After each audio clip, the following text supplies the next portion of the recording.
Hey guys, welcome back to the channel. This is story about what if Naruto is neglected by parents and his Madara grandson part 1. Before I start, please do support for more amazing content and comments for part 2. Do consider to subscribe my channel and share my video to your friends and check out the description as well. Let's start the video. The hospital was eerily silent in Kanahigaku no Sato, the village hidden in the leaves. Patients were sleeping, the night shift nurses attending them. The doctors were going over medical records. However, 4 doctors were away from their usual posts as a late-night call ripped them from their usual stations. Why, one may ask? 'Twas the birth of the 4th Hokage's children. Twins to be exact. It was a special occasion for more than just a mother and father, Minato Namikaze and Kushina Uzumaki. Minato was a 22-year-old man with spiky blonde hair with 2 bangs that framed his face, angular jaw, and piercing blue eyes. He often wore blue shinobi pants, black sandals, blue, long-sleeve undershirt with a Jonin flak jacket over it with a cloak with red flames licking the bottom and had the kanji for the 4th Hokage on the back. Kushina was a very beautiful 20-year-old woman with long, elegant red hair with a green clip holding it back from being in front of her face close to her left temple. She had violet eyes and cute round face that made men swoon.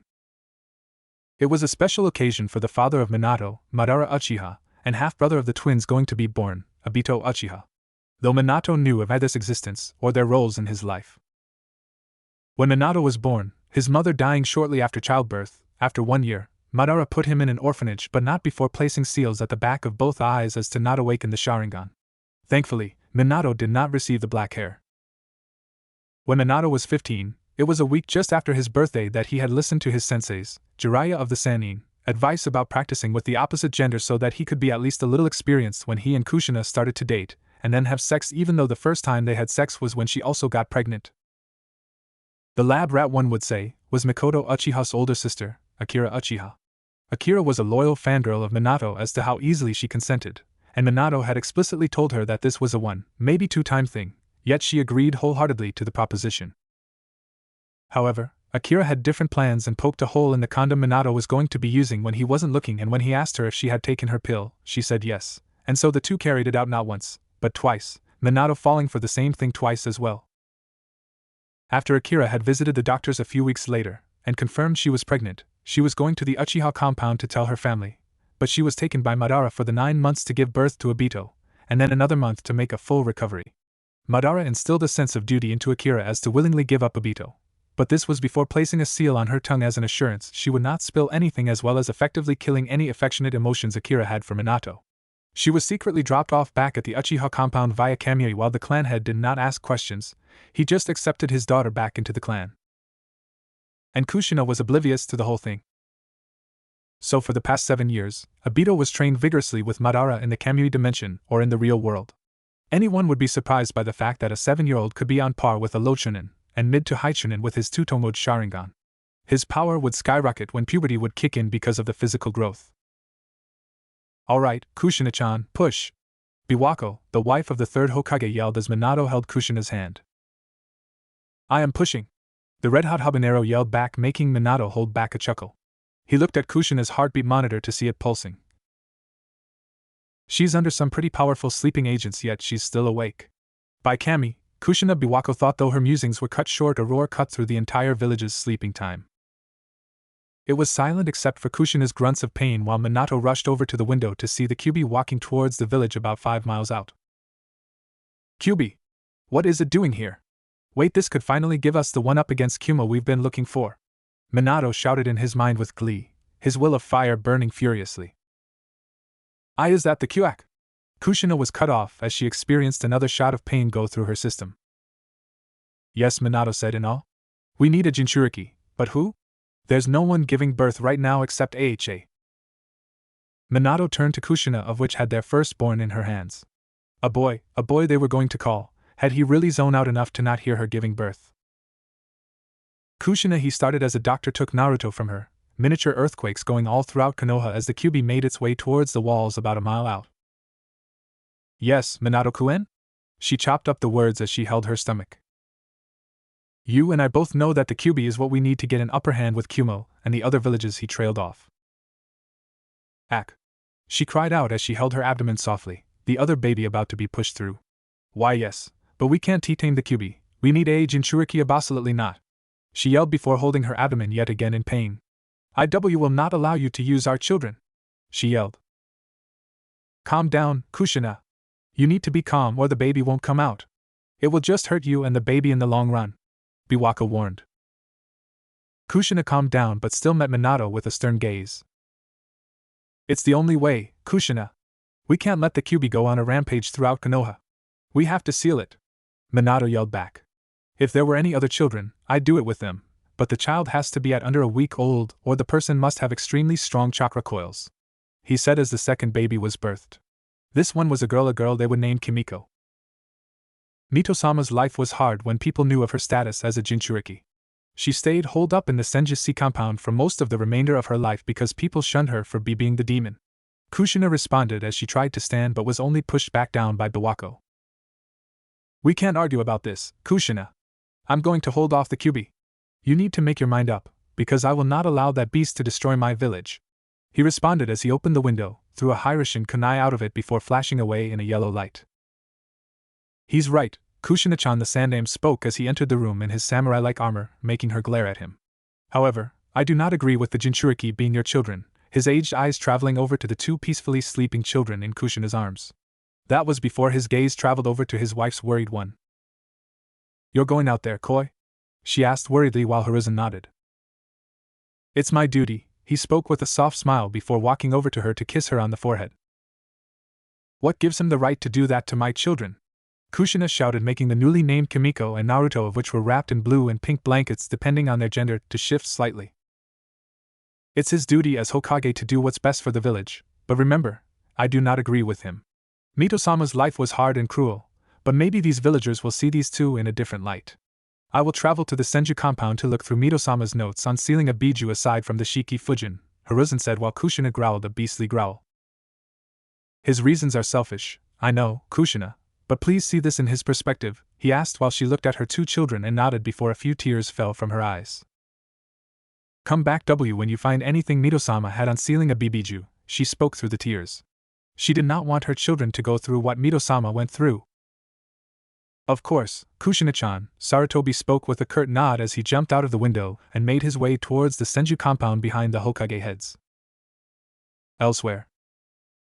Obito, a deep and authoritative voice spoke from atop the Kyuubi, of which was about a mile away from Konoha now, many ninja lining its walls. That voice belonged to none other than Madara Uchiha, the co-founder of Konohagaku no Sato, first exile of Konoha, and first to attain the eternal Mangekyo Sharingan. He was dressed in metal, crimson-colored samurai armor that covered his chest, the sides of his thighs, crotch area, and top half of his arms that extended upward to cover the sides of his face. He wore a loose-fitting, long-sleeve shirt with the sleeves rolled up to the mid-part of his forearm. He had black gloves on, black boots, black, loose-fitting pants that had tape extending from his ankle to his mid-shins. He also wore a piece of black cloth under his armor from his waist to his knees in an almost skirt-like fashion. He had his gunbai war fan on his back with a segmented chain attaching said gunbai to a sickle on his hip as well as in his shirt so that they would not be separated from him. Yes, Aji-sama? The 7-year-old spoke in submissive tone. Do you remember your part in the plan? Madara asked, not even bothering to look back at the boy behind him as he watched the Kyuubi make his way towards Konoha, Madara's eternal Mangekyo putting said beast under a powerful genjutsu to do his bidding. Most thought that any Mangekyo could control a tailed beast, however only an eternal Mangekyo Sharingan could do that job. Of course, Aji-sama. I am to decimate the Uchiha clan, Obito spoke. Obito had short hair and charcoal eyes and roundish face. Someone could point towards him being 7. He wore the Uchiha clan's traditional clothing. This attire included a pair of black pants and gloves, with a white, presumed form-fitting shirt underneath. Over that he wore a purple, high-collared, long-sleeve mantle that split down the lower half and had the Uchiha crest on the back. Around his waist he wore a simple, light purple obi and a belt. And if you're having trouble figuring it out, it's his Shippuden wartime outfit minus the mask. Yes. However, their prodigy, Shursui Uchiha, is a part of ANBU. He is far above your league and has the 3-tomoed Sharingan. He is only 10 years old, however, is mid-jonin level in strength. He will most likely be fighting the Kyuubi. But when or if he comes back to the Uchiha estate, you are to leave immediately no matter how many Uchiha are left. Am I clear? Madara said commandingly while turning back to look at Obito, of which the former had his eternal Mangekyo Sharingan active. Yes, Aji-sama, Obito spoke as he disappeared in a puff of smoke signifying he had left in a shunshin. The heir to my name will be decided between Minato's 2 sons. The daughter is unimportant, he told himself. He then jumped off the Kyuubi just as the Ninetales swiped at village's walls with its clawed hand. Madara heard screams as he made his way to the top of the Hokage monuments to overlook the destruction about to be caused personally. He crossed his arms as the wind blew his mane of black hair and clothing. Madara didn't blink as the Kyuubi let compressed, and albeit weaker, forms of the Bijudama be released into the village, causing fires to start and for people to die. He released a chuckle as he watched the civilians cower to their bunkers and for the shinobi to try and fight the mighty Ninetales. I trust everything is going according to plan? Madara spoke as he felt a presence appear behind him, not even bothering to look to see the Sandaime walking up to him. Yes. I am going to the Senju compound now to receive the necessary sealing supplies to seal the Kyuubi. Is Obito heading towards the Uchiha compound? Hiruzen asked before he flinched as he watched the carnage unfold in the village hidden in the leaves. Yes, he is. I see Minato's quest for power is getting the better of him. When I acquire Minato's other son, I will have a blood clone take his place. What are you planning to separate the Kyuubi into? Madara asked, still not looking at Hiruzen. I was planning to split the Ing chakra into young Naruto, the soul and Yang chakra into Kimiko, Hiruzen explained. Good. The blood clone will have no traces of the Kyuubi's chakra, thus making it to where Minato's wife and Minato will focus more on the girl more than Naruto. Blood clones share not only experiences but emotions as well. When Naruto comes back here, shortly after I am dead, he will dispel the clone and gain all of the negative and positive emotions from the clone, thus making it to where he himself will have negative feelings for his family, deadening his emotions further. He will be the perfect replacement for me or Obito, and young Obito has a head start already, Madara finished with a restrained grin. What will my part in this be? The Sandaime asked as he took in the information being placed before him. You will train the blood clone while I train the real Naruto in either the real world or the Kamui dimension. It will be the equivalent to 30 years of training when he receives the memories from his clone. My training will begin as soon as the boy can walk and understand the difference between yes and no. Yours will probably begin when Naruto is 5 years old. What you will be teaching him will be earth and water jutsus primarily, and how to wield them properly. I will teach him his fire affinity, chakra control, and how to properly wield his Sharingan like a true Uchiha should, Madara spoke as he watched the fourth Hokage redirect a giant Bijudama with his beloved Hirishin technique. From what Madara had observed, that jutsu was annoying as piss, though the intangibility ability his Sharingan had was the perfect counter. How do you know he has those 3 affinities? Hiruzen asked as he saw an explosion a few miles away outside the walls. He had to thank Kami that Minato had Hirishin seals everywhere outside Konoha's walls. I am a sensor type, my boy, or have you forgotten with your old age? Madara chuckled hollowly. It is also good as Minato's wife has the lightning affinity while Minato has wind. I can practically feel the gap being created between parent and child already. Madara grinned wider as either parent had a fire affinity, water or earth. Why do you want to separate the family so much? The Sandaime asked. Minato was a mistake that was born into this world and always will be. That is why I sealed his Sharingan forever. He has given me heirs to my name, yes, but he was nothing more than a catalyst to something greater, and always will be. Obito and Naruto are the prime examples, Madara continued to explain as he watched Minato summon a giant frog to combat the fox. As to why? Like I told you, Naruto must be free of burdens such as his family if he wants to progress. They will hinder his growth, so I will attempt to cut the ties that haven't even been made yet. Silence ensued save the Kyuubi's occasional roar and the shouts of shinobi below. Have you sent a clone to gather the required materials? Madara asked the former Hokage. I did as soon as you arrived on top of the monument, the 50-year-old man explained. Good, Madara responded before a chuckle escaped his lips. Remind me again why you serve me? He asked with some mirth in his voice. In my old age, I seem to have forgotten. You don't look a day over 30, Hiruzen chuckled. You raised me when I lost my parents in the First Shinobi World War. You trained me, you looked out for me, and you will always have my allegiance, Tsu-sama, Hiruzen spoke while Madara chuckled once more. Good, he said simply as his dojutsu-enhanced eyes caught sight of Obito running along rooftops towards the Uchiha district. With Minato, 10 minutes earlier. Minato disappeared in a flash of yellow just as a beam of raw chakra fired from the Ninetales impacted a building next to him, resulting in the decimation of said building, a fire starting in the husk of the mass of wood and tile. I'm gonna have to pay for that later, at least the cost is well worth the reward, he chuckled as he landed on a nearby roof just as several ANBU landed around him in the kneeling position.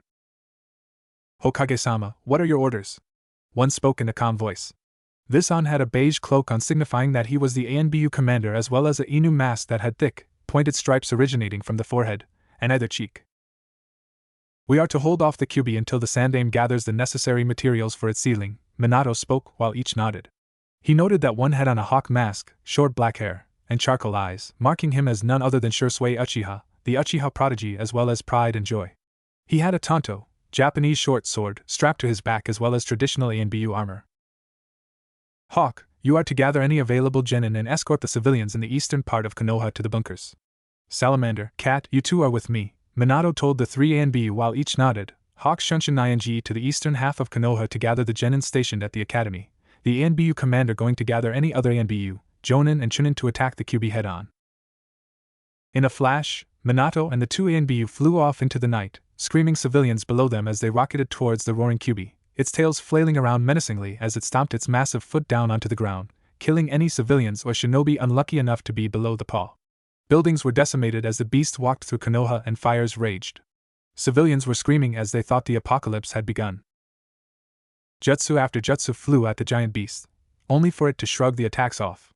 The Ninetales was a few hundred yards inside Konoha as the Yondaime stood in front of the beast with a mass of shinobi, and Kunoichi behind him making it look down at the blonde-haired man. Minato swore he saw the beast crack a grin before he saw it charging a Bijidama, making the Hokage's eyes go wide as he looked behind him in the direction of where the beast wanted to fire the giant orb of destruction. It wanted to fire at the hospital.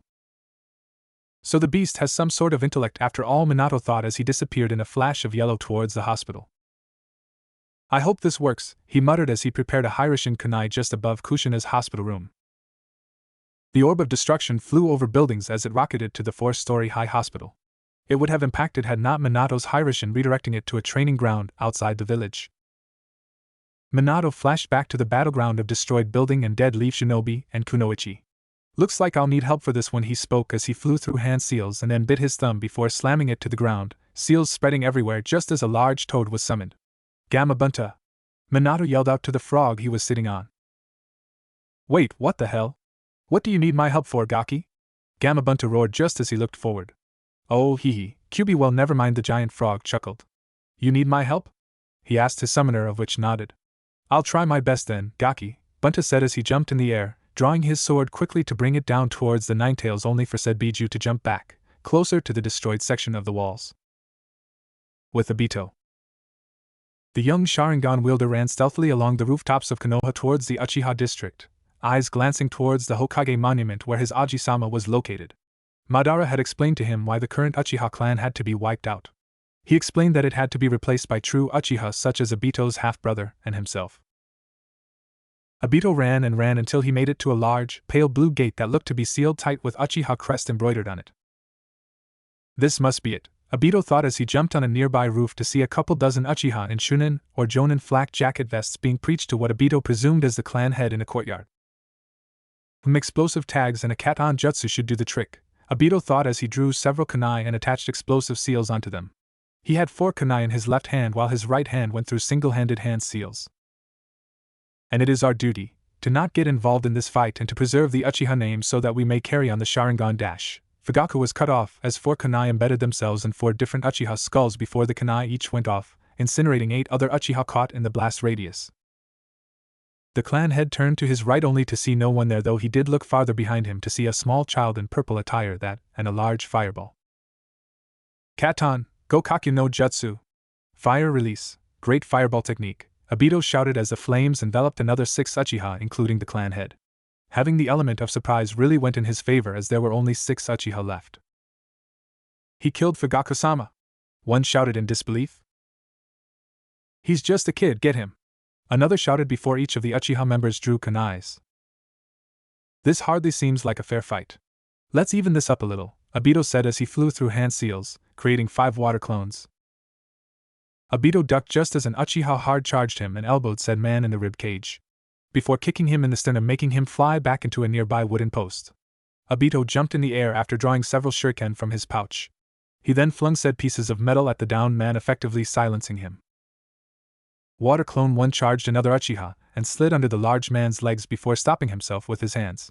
He then reared his legs back before kicking the man forward onto another waiting Water Clone's kunai.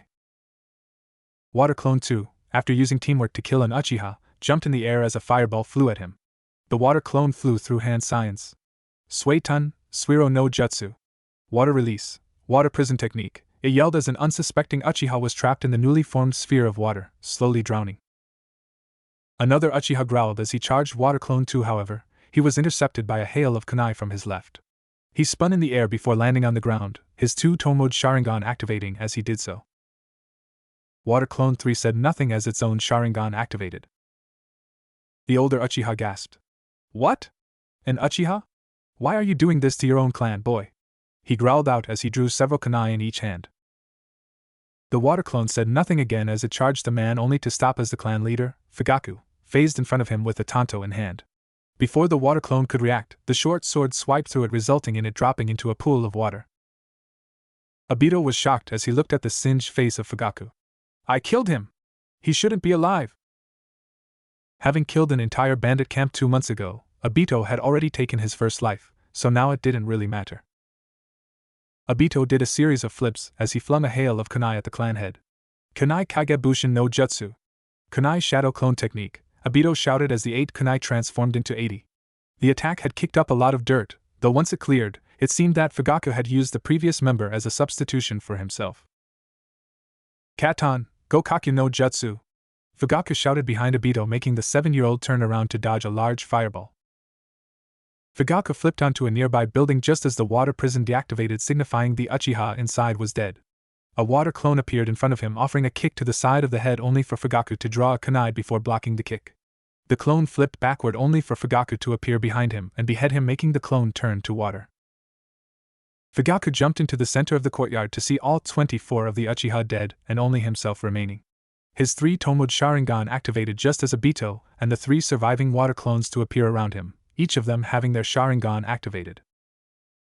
Why would you do this to your own clan, boy? Fugaku asked Obito as he looked at each of the water clones. My reasons are my own, Obito replied as each of the clones, including himself, readied a kunai and charged the clan head. Damn it, Sarutobi, where are you? Minato roared as he disappeared in a yellow flash to dodge another beam of red chakra that tore through many, many trees. Minato had successfully pushed the Kyuubi out of Konoha's walls with the help of Gamabunta. Said boss summon was current on top of the Kyuubi, holding it down, though the beast's mouth was adamantly trying to kill the 4th Hokage by fire several explosive projectiles at it. You damn fox! Hold the fuck still! Gamabunta yelled at the Kyuubi as he slammed his hand down on its snout, making the beast growl lowly at him. I don't think he wants to, Gamashiro commented. I second that, Gamaken sighed. I'm here, Minato! A voice called out behind the current Hokage to see Hiruzen with both children in his arms with a large scroll attached to his back. Alright. Bunta! I'm going to go organize our forces while Hiruzen seals the Kyuubi. Got it? Minato yelled to the large toad. Whatever, Gaki. You owe me the biggest drink ever after this. Gamabunta yelled back, making Minato chuckle before he Hirishin it away. Hiruzen flew through hand seals after he had sat the 2 sleeping children down onto the soft grass of the clearing. Kuchios no Jutsu. Summoning technique, he yelled as he flung his hands down onto the ground. A puff of smoke appeared and then dissipated to reveal the Monkey King himself, Enma. Hiruzen? Why have you summoned me? Enma shouted as he looked around the clearing to see Gamabunta, Gamaken, and Gamashiro sitting atop the Kyuubi, though the formers were struggling immensely. Oh hee hee. Hiruzen sighed. Were all summons out of it today? I need you to help those 3, Enma. They won't last much longer. Hiruzen pleaded, making Enma nod immediately. The monkey then grew to about 3 stories tall before taking hold of the Kyuubi's left arm and snout that were threatening to break free so that Gamabunta could focus on the other 4 tails, lower back, and left leg. Gamaken was focusing on the right leg and other 5 tails, while Gamashiro was focusing on the Kyuubi's neck and right arm. Hiruzen took up a meditative pose as he unraveled the scroll around himself and the still sleeping children. He flew through more hand seals as 2 ghostly arms traveled out of the scroll, then ahead, and then a long, white robe. He had lied to Minato as this was the only effective way of sealing the Kyuubi into separate portions. Why have you opened this scroll, mortal? The death god bellowed. I want to seal the Kyuubi, as was this scroll's purpose, Shinigami-sama. Mito-sama has already paid you with her husband's soul. So if you may? Hiruzen told the death god. So you want to follow up on her deal then, eh? Then I am no one to argue, the Shinigami chuckled darkly as he turned to the Kyuubi. Who would you like me to seal this in, mortal? I would like you to seal the Yin chakra into the boy here, he said, pointing to Naruto, and to seal the soul and Yang chakra of the Kyuubi into the girl, Hiruzen finished as he pointed to the sleeping form of Kimiko. So you say, it shall be so, the Shinigami chuckled again as he drew the dagger from his mouth before letting his ghostly hand extend toward the Kyuubi while the other arm separated into two and then into Naruto and Kimiko. With Obito. So, this is how it ends? I died to a kid? What kind of clan head am I? Fugaku chuckled weakly as he spat on the ground to get rid of some of the blood in his mouth. He gazed around the destroyed and aflame courtyard and smiled weakly. He had at least 6 kunai sticking out of his back.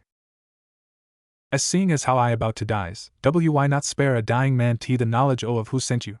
He asked the bleeding but standing Obito. Obito's uniform was cut in many places, he had a scar going across his cheek, and had Fugaku's tanto in hand. Obito thought about it, and prepared the tanto to decapitate Fugaku. It is time for new and better Uchiha to take the title of the Uchiha name from your pitiful souls. My name is Obito Uchiha, bastard son of Minato Namikaze, and grandson to Madara Uchiha. And I am your executioner. Obito finished as he looked at the wide eyes of Fugaku before beheading said man, letting the head roll to the ground before the body fell with it. Obito's eyes traveled to a nearby woman who was on her knees at the doors of the main Uchiha mansion. As Sochi? She said weakly, making Obito's eyes widen briefly. The woman was wearing a simple blue kimono with an undershirt.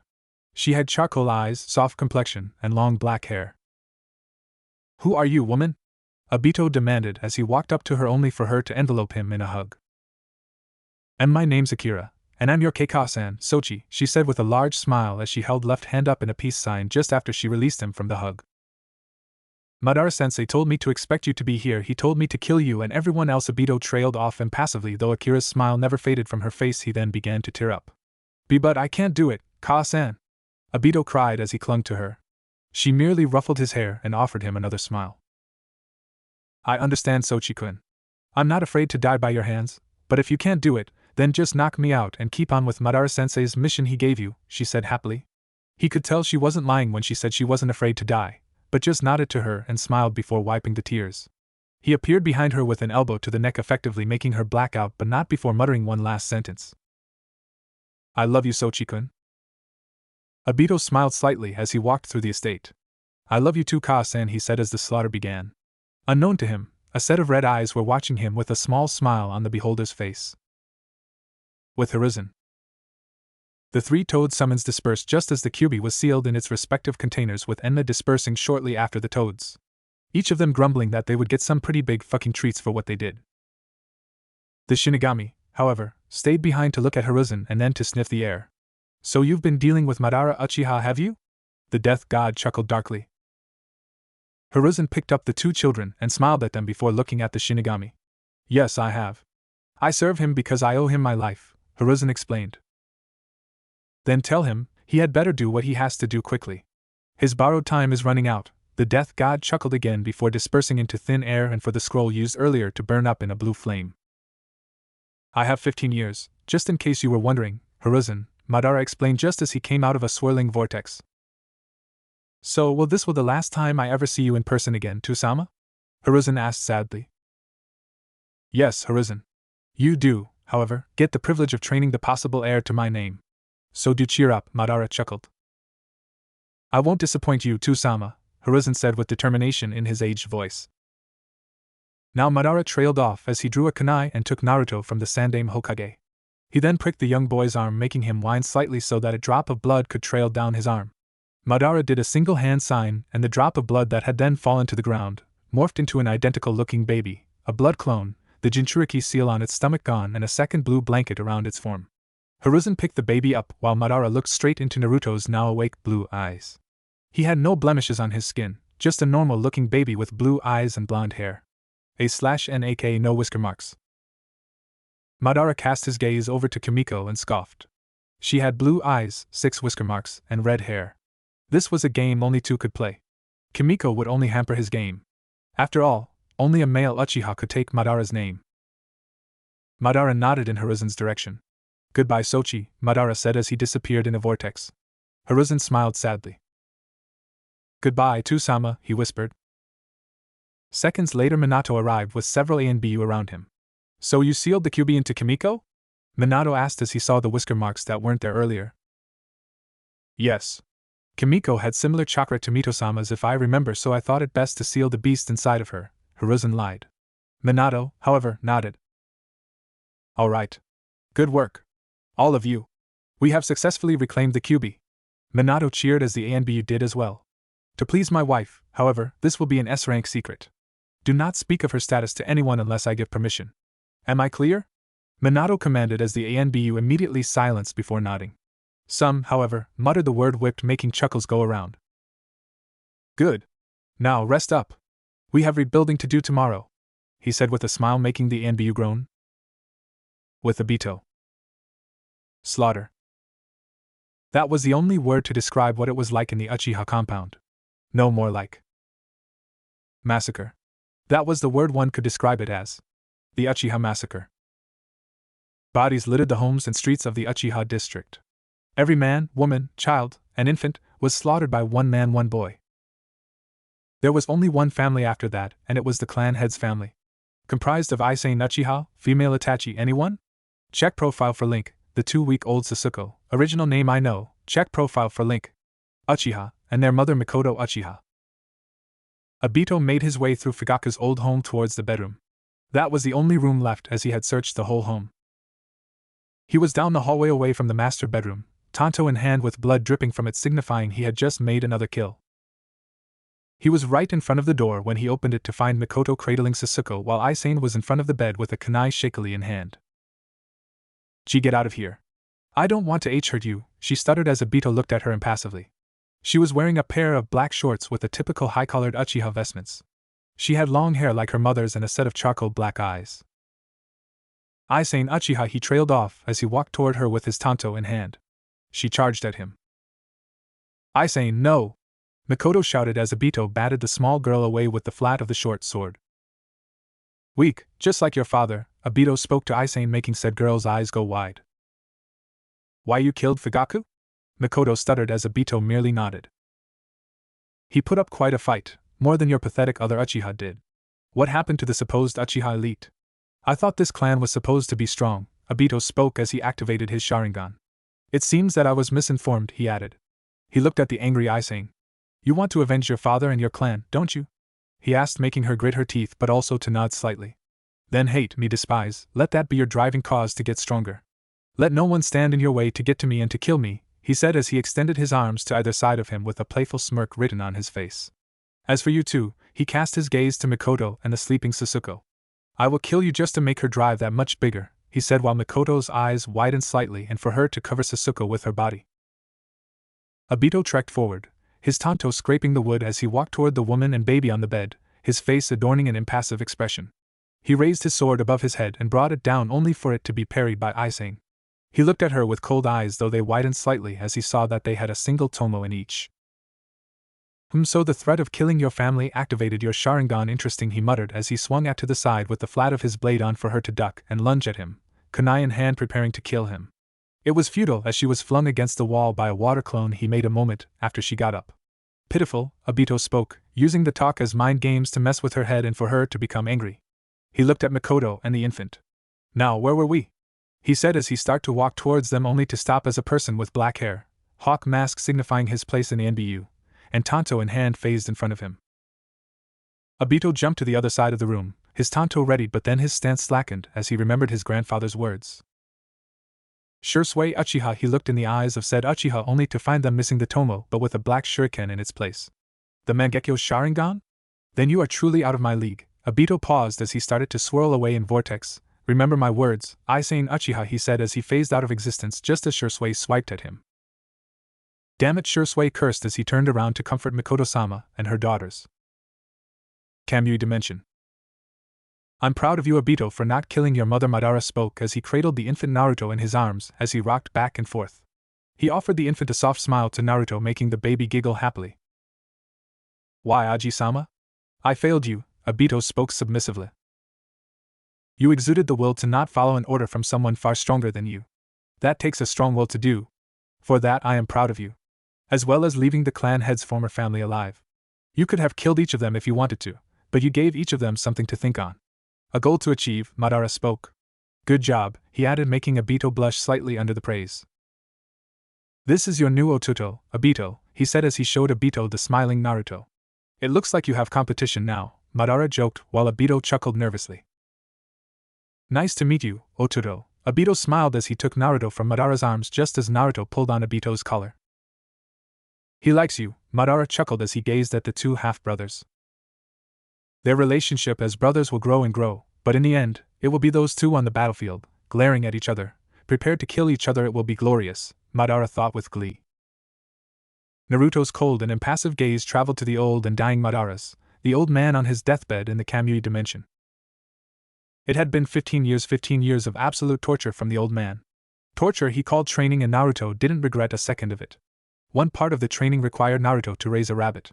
A simple rabbit for 1 year and then kill it before skinning it, gutting it, and then eating it. It was either that or lose a hand, and Naruto chose the former. It was a brutal yet effective way of teaching Naruto how to kill and to not get attached to things.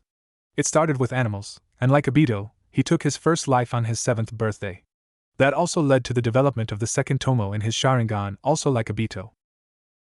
The three often made trips to the real world to carry out supply runs and for the two younger Uchiha to gain real-world experience and to test their Sharingan abilities on the weak-minded. Naruto's knowledge and strategy and general intellect were higher than Madara's own, though it took more of a visual explanation than verbal when Madara taught him about the world and academics.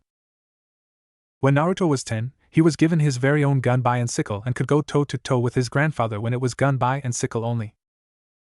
When Naruto was 13, he opted to dress like his grandfather. He wore similar crimson armor with thick black streaks running along the arms, chest, back, and thighs in the same places his grandfather did, i.e. armor that covered his chest, the sides of his thighs that conjoined to cover his crotch, and top half of his arms that extended upward to cover the sides of his face. He wore a loose-fitting, long-sleeved shirt with the sleeves rolled up to the mid-part of his forearms. He had black gloves on, black boots, black, loose-fitting pants that had tape extending from his ankle to his mid-shins. He also wore a mantle under his leg armor. Naruto usually kept his sickle at his hip. He also had chakra disruption blades instead of usual kunai or shuriken. He also used segmented, chakra-conducting chains that were used to attach his sickle and war fan to him so they wouldn't be unattached from him. Naruto's physical appearance consisted of a pair of unforgiving, merciless, cold, hard, cerulean blue eyes that had long lost their shine, as well as a long mane of spiky yet tame dirty blonde hair with black streaks that reached his mid-back like his grandfather's and covered his right eye. He had a slim yet muscular build with tightly packed muscles that contained a lot of strength. When he was in the real world, women would often swoon at his appearance. He had an angular jawline, chiseled and handsome features, and a winning complexion. Every 2 months, Madara would send the Sandaime Hokage pictures of the real Naruto's appearance to make the Sandaime influence the blood clone of Naruto verbally to look more like the real Naruto. He didn't force it on the clone, he just merely would talk to him and suggest a certain style, and the blood clone complied every time.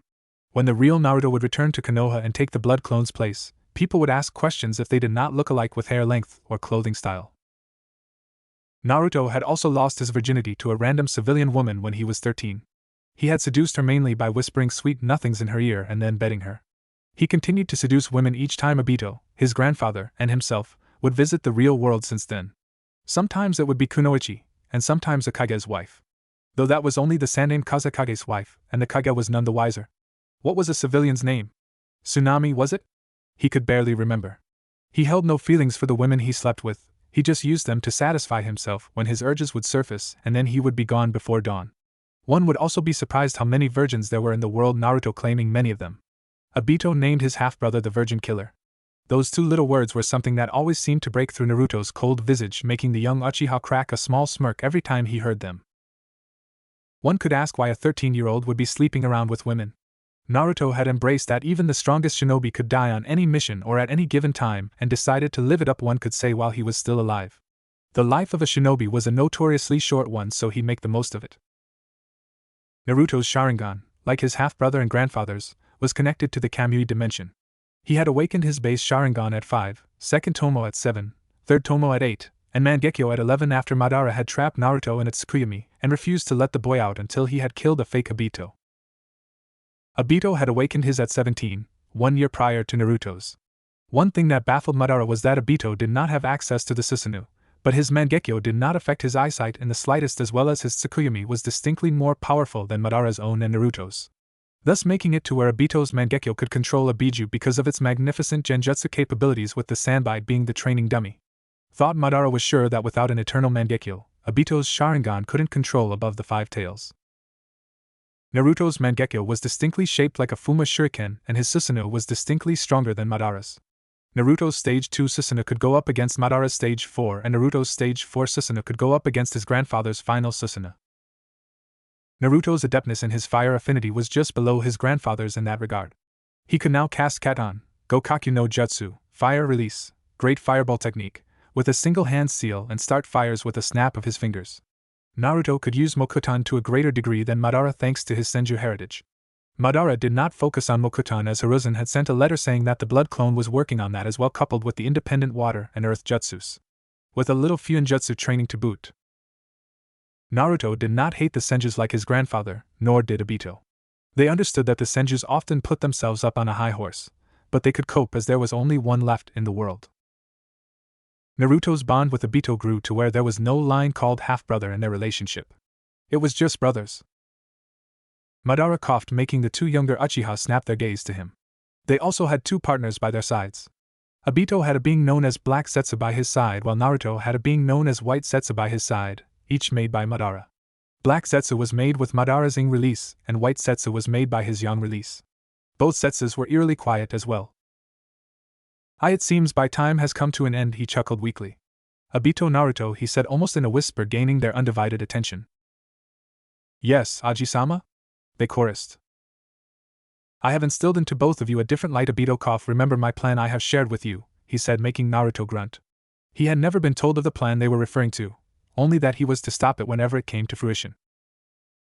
Of course, Aji-sama, he said, bowing in respect.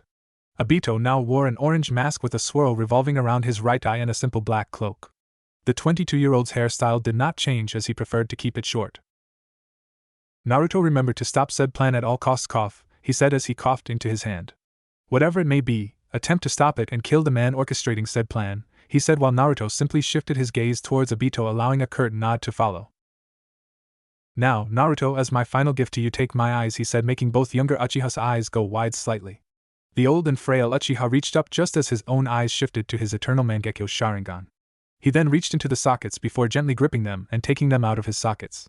Madara held them in one hand as he used his quickly dissipating chakra to make a glass jar and lid with fluid inside of it as to preserve the eyes for transport. Of course, Aji-sama, he said calmly as he took off his glove to take the eyes and lay the jar on the bed before opening it. He then placed the eyes in the jar before closing it and sealing in a seal on his armor. Naruto wiped his hand on his pant leg before placing his glove back over his hand. He would have to get someone to transplant the eyes as soon as possible. Naruto and Madara couldn't see it, pun intended, but there was a burning fury behind Obito's visible eye. He had been with Madara longer, and the old man decided to give his brother his eyes. Ridiculous. Naruto merely shifted his gaze slightly towards Obito as he felt the malice coming off of him. It was small shockwaves were reverberating to him, and Naruto understood that his brother was angry. And it was all thanks to the Kyuubi's chakra. What Naruto meant by traces was that the majority of the Kyuubi's chakra was no longer a separate entity in his body. He converted the beast's chakra into his, permanently augmenting his actual chakra to new heights. He was literally a tailed beast without a tail. If one would give an estimate, Naruto still had about 30% of the Kyuubi's chakra within him, but that was just so he could detect emotions and to use it for a healing ability higher than his own. So that meant, Naruto had no chakra cloak, no Biju mode, and could not morph into the Nine Tails.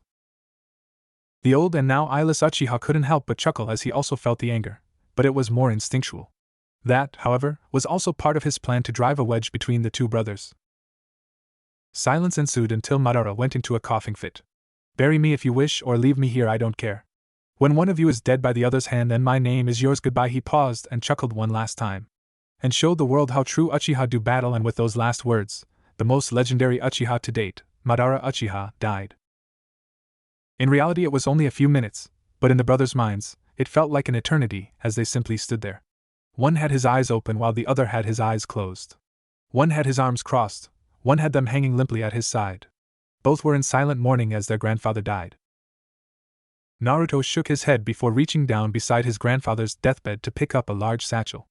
Inside the satchel were a number of Mokutan scrolls, fire jutsu scrolls he had yet to master, a summoning scroll he had yet to sign, and large-scale chakra control scrolls with instructions for Naruto's still-growing chakra coils.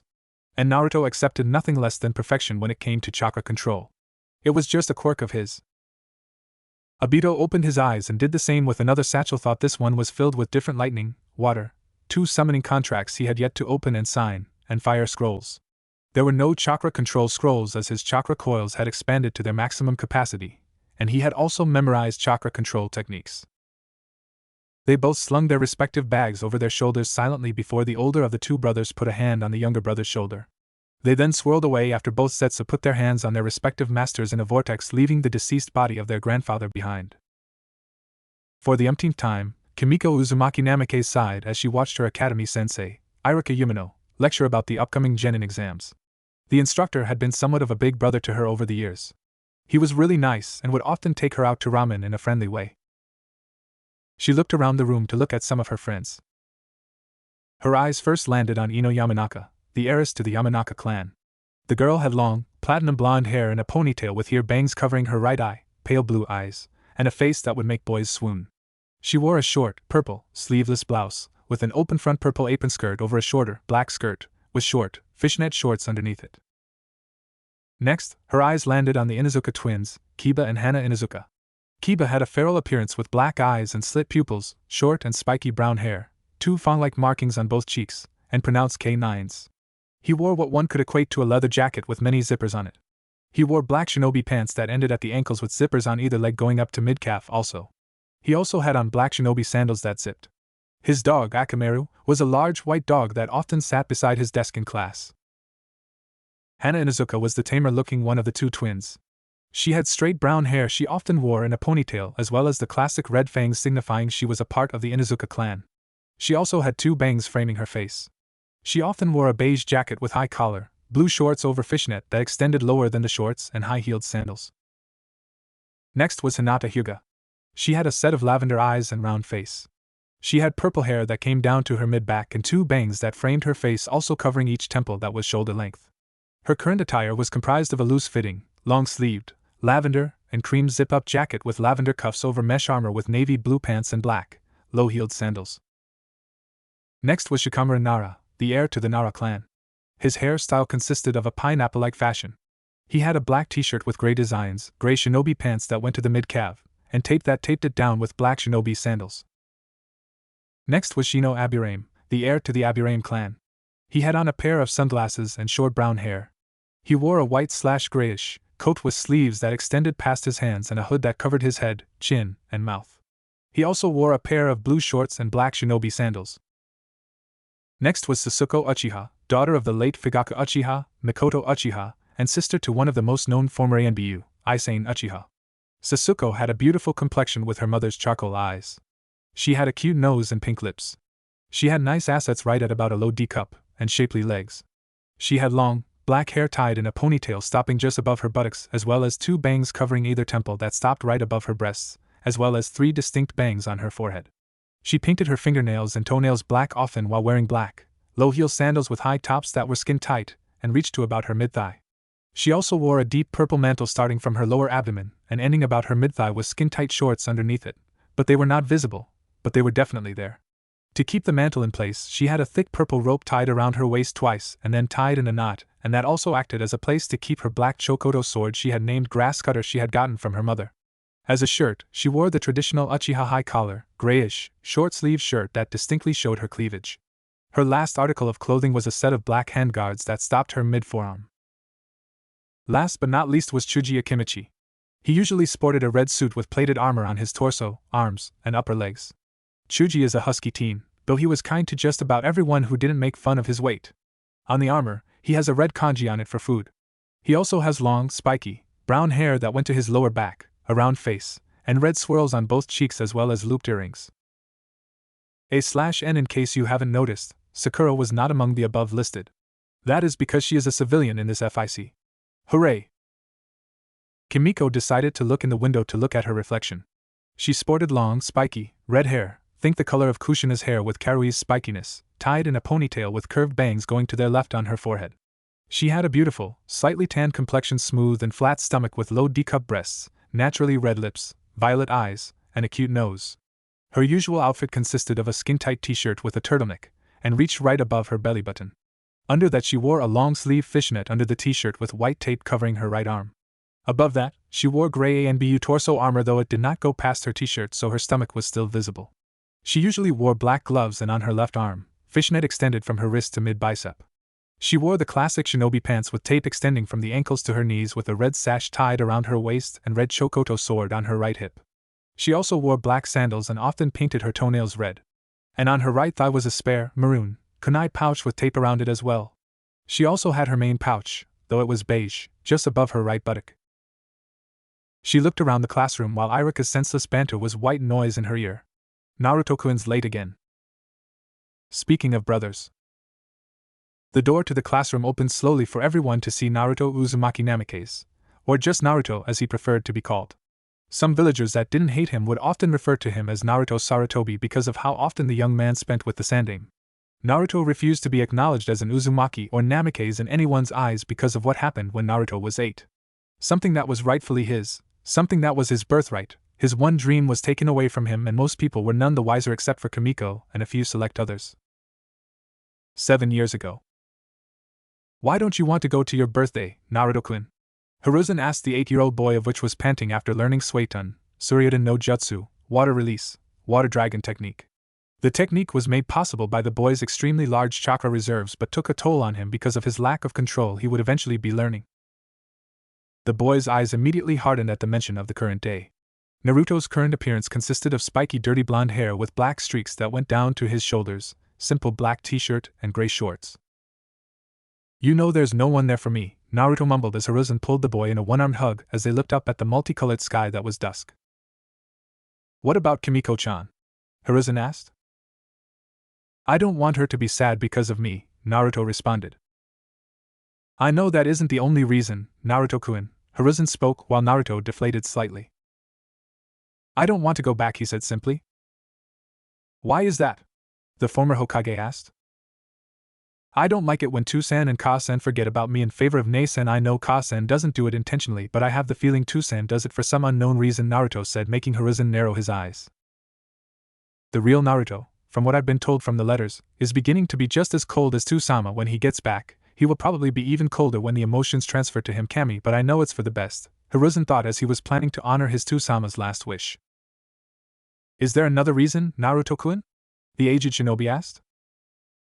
You know there are a number of civilians there, and the civilian council, Naruto responded sadly. If Hiruzen was any less adept at keeping his emotions in check like a proper shinobi, then he would have went ballistic. Damn you, Minato! Why did you have to tell the council anything 2 years ago? Damn you! Naruto is not a scapegoat, damn it!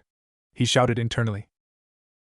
Well, aren't Mikoto-san, Tsum-san, Sasuko-chan, Shisui-kun, and Isen-san there as well?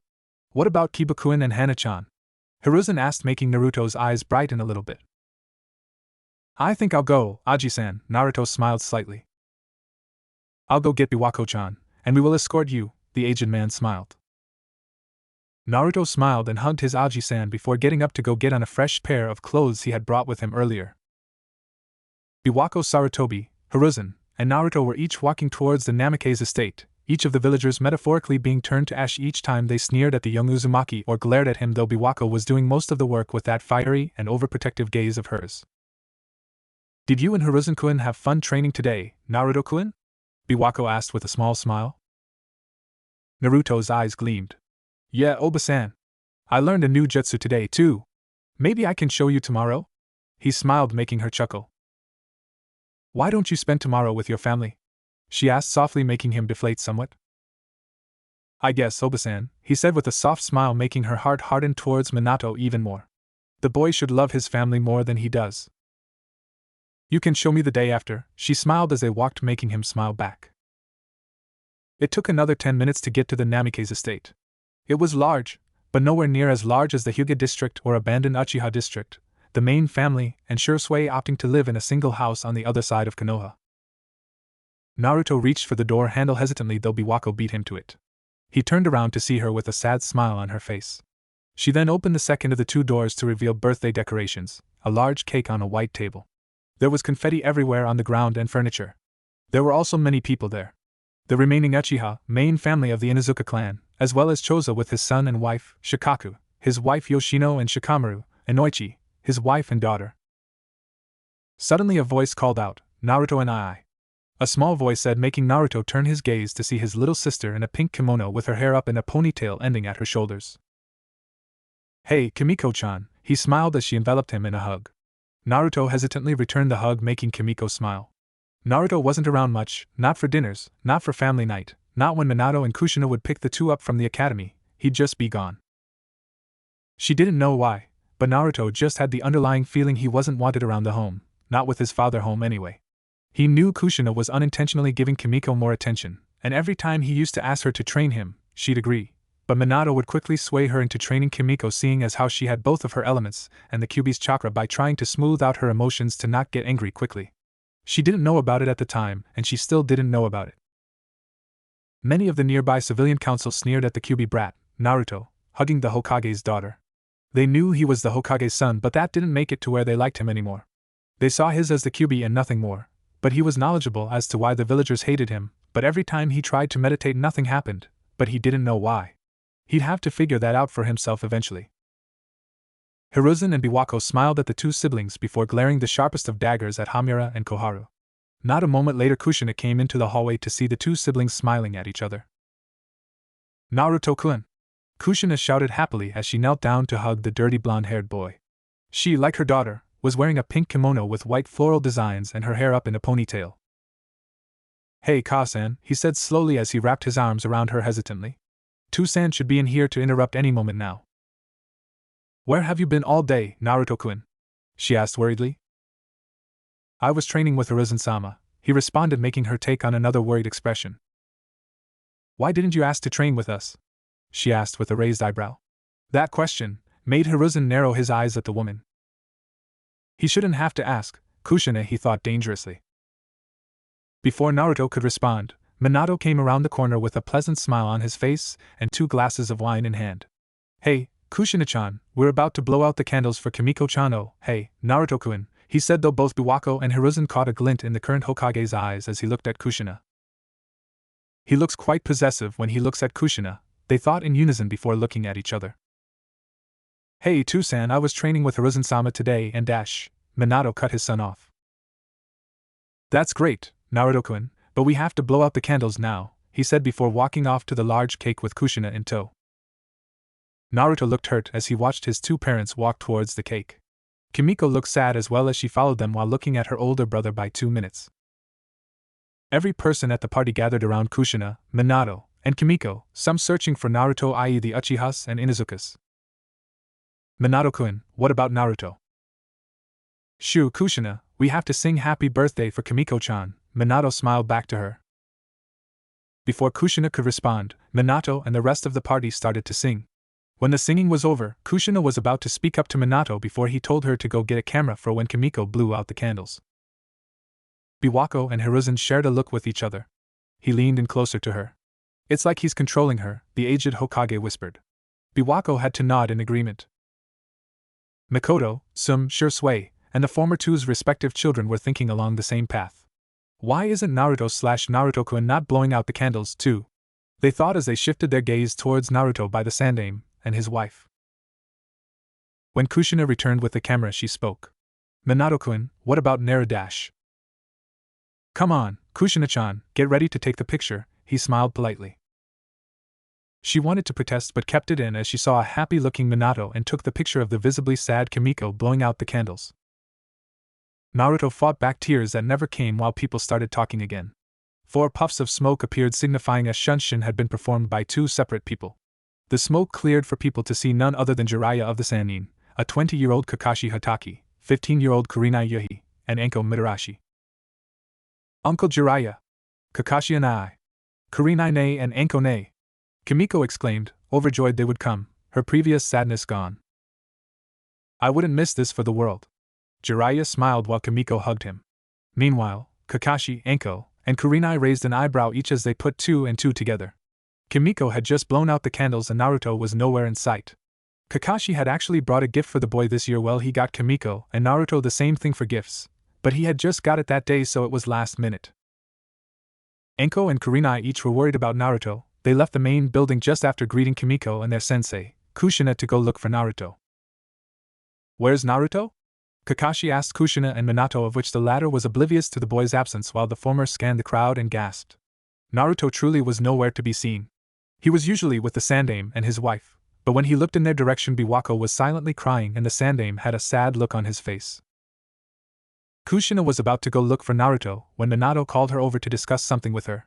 She relented while the present Uchiha family and Inuzuka family left in search for Naruto. Why? Why don't they notice me? Am I not good enough? Why does Toussaint do that? Does he hate me? Why? Why? Naruto cried on top of the roof of the guest house building nearby. Naruto sniffled as he wrapped his arms around his legs and stared at the moon. At least when Toussaint passes on the clan head status from himself to me like he and Kasan promised, maybe he'll notice me, Naruto tried to rationalize as he wiped the tears. He sat there for a few minutes, simply thinking in the October air. Why are you crying, Naruto? The little boy turned to see a standing Shursui with a kind smile on his face. Shursui had charcoal eyes signature to the remainder of the Uchiha clan, round face, and curly yet spiky black hair. Naruto knew he was once an ANBU, only resigning from the captain position 3 years ago just after his 15th birthday. As Shursui and I? Naruto sniffled, making Shursui smile again. You got it, Shursui smiled as he ruffled Naruto's hair, making the blonde glare slightly. So why were you crying again? Shursui asked as he sat down next to Naruto. Naruto was silent as Shursui put an arm around his neck in a brotherly-like fashion. Come on, Otoro, you can tell me anything, Shursui smiled again, making Naruto's eyes brighten. Well, I just have the feeling Toussaint is ignoring me, and every time Kasan tried to speak up, Toussaint would just ask her a question or ask for her to do something. It really hurts me. Shursui and I know they used to train Kimiko-chan in favor of me so that she could use C-chakra chains like Kasan, but now I think Toussaint is doing it purposely and Kasan is oblivious to it, he explained as he felt Shursui tighten his grip on Naruto slightly as to protect him from something. Do you know why Toussaint is doing this, Shursui and I? Naruto asked. Shursui shook his head after a moment. I don't know why, Naruto, but it has to be for a good reason. I don't know what, but it's got to be pretty good, Shursui said, making Naruto's eyes brighten again. He's right, Naruto-kun. Your father must have a good reason, Kurenai said from behind Naruto, making the boy's eyes go wide as he turned to see Anko and Kurenai, each in their usual provocative uniforms. Kurenai-chan, Anko-chan, Naruto said happily as he hugged the two blushing women. Meanwhile, Shursui sweat dropped. The kid's gotta be bipolar or something, he chuckled internally. Hey, Naruto-kun, Anko smiled, making Naruto blush slightly. When I get to be clan head, I'll get Toussaint to acknowledge me. Naruto beamed, making the two Chunin and Jonin smile. Shursui picked up Naruto before the three jumped off the guest house roof to be face to face with a happy Mikoto, impassive Isane, angry Sasuke, angry Hana, relieved Kiba, and ecstatic Sim. Naruto-kun / Naruto, they exclaimed before Mikoto and Sim hugging his to death between their respective bosoms, making Naruto turn beet red, and for the present girls, save Isane as she simply chuckled, to giggle at him. We were worried sick about you, Naruto-kun, the 28-year-old Mikoto Uchiha said angrily. We were looking everywhere for you, Naruto-kun, Sim added, and making the kids, save Isane, to start yelling at him for running out of his own birthday like a meanie. I'm sorry, Sim-chan, Mikoto-chan, I just had to think about something, he said as he cast Shursui, Kurenai, and Anko knowing glances. Well, tell someone when you're gonna leave like that, Naruto / Naruto and I, Kiba and Hana exclaimed, making Naruto nod at the duo. You're inconsiderate of what people think about you, Naruto-kun. We care about you, Isane chimed, making Naruto blush. What Isane said? Sasuke said, making Naruto smile at her, making a blush appear on the 8-year-old's cheeks. You're not big enough to go out by yourself, Naruto-kun. What if those mean villagers would be out here? Mikoto said, making Naruto pout. When I get big and when I'm clan head someday, I'll show 'em who's boss, Naruto exclaimed, making the women giggle, save Isane as she just smirked, and for Shursui to shake his head. They all knew that ever since the Namikaze clan was instated thanks to Minato's swift release, Naruto wanted to be clan head, as was customary for every first son of the clan head. Naruto wanted nothing more than to be a good clan head for their future Uzumaki Namikaze clan, though their conjunction hadn't gone into effect yet. Hell, even Kimiko and Kushina knew that it was his biggest dream. Let's get back to the party, any? We haven't give you our gifts yet, Naruto, Shursui said, making Naruto nod at him with a smile. They re-entered the main house to find Kushina and Kimiko to run over and hug Naruto before bonking him on the head independently. Tell someone when you're going out, Naruto-kun / and I, they exclaimed, though no one at the party paid them any mind. Okay, Kimiko-chan, Kasan, he responded, making them hug him again. Minato appeared at Kushina's and Kimiko's side a moment later. Kimiko-chan, Kushina-chan, I have something I want to tell everyone, he smiled at them. Alright, I'll just bring Naruto-kun along dash, Kushina started. Come on, Kushina-chan, time's a-wastin'. He smiled at her, making her nod reluctantly. Naruto was visibly saddened but brightened up when Shursui put a hand on his shoulder.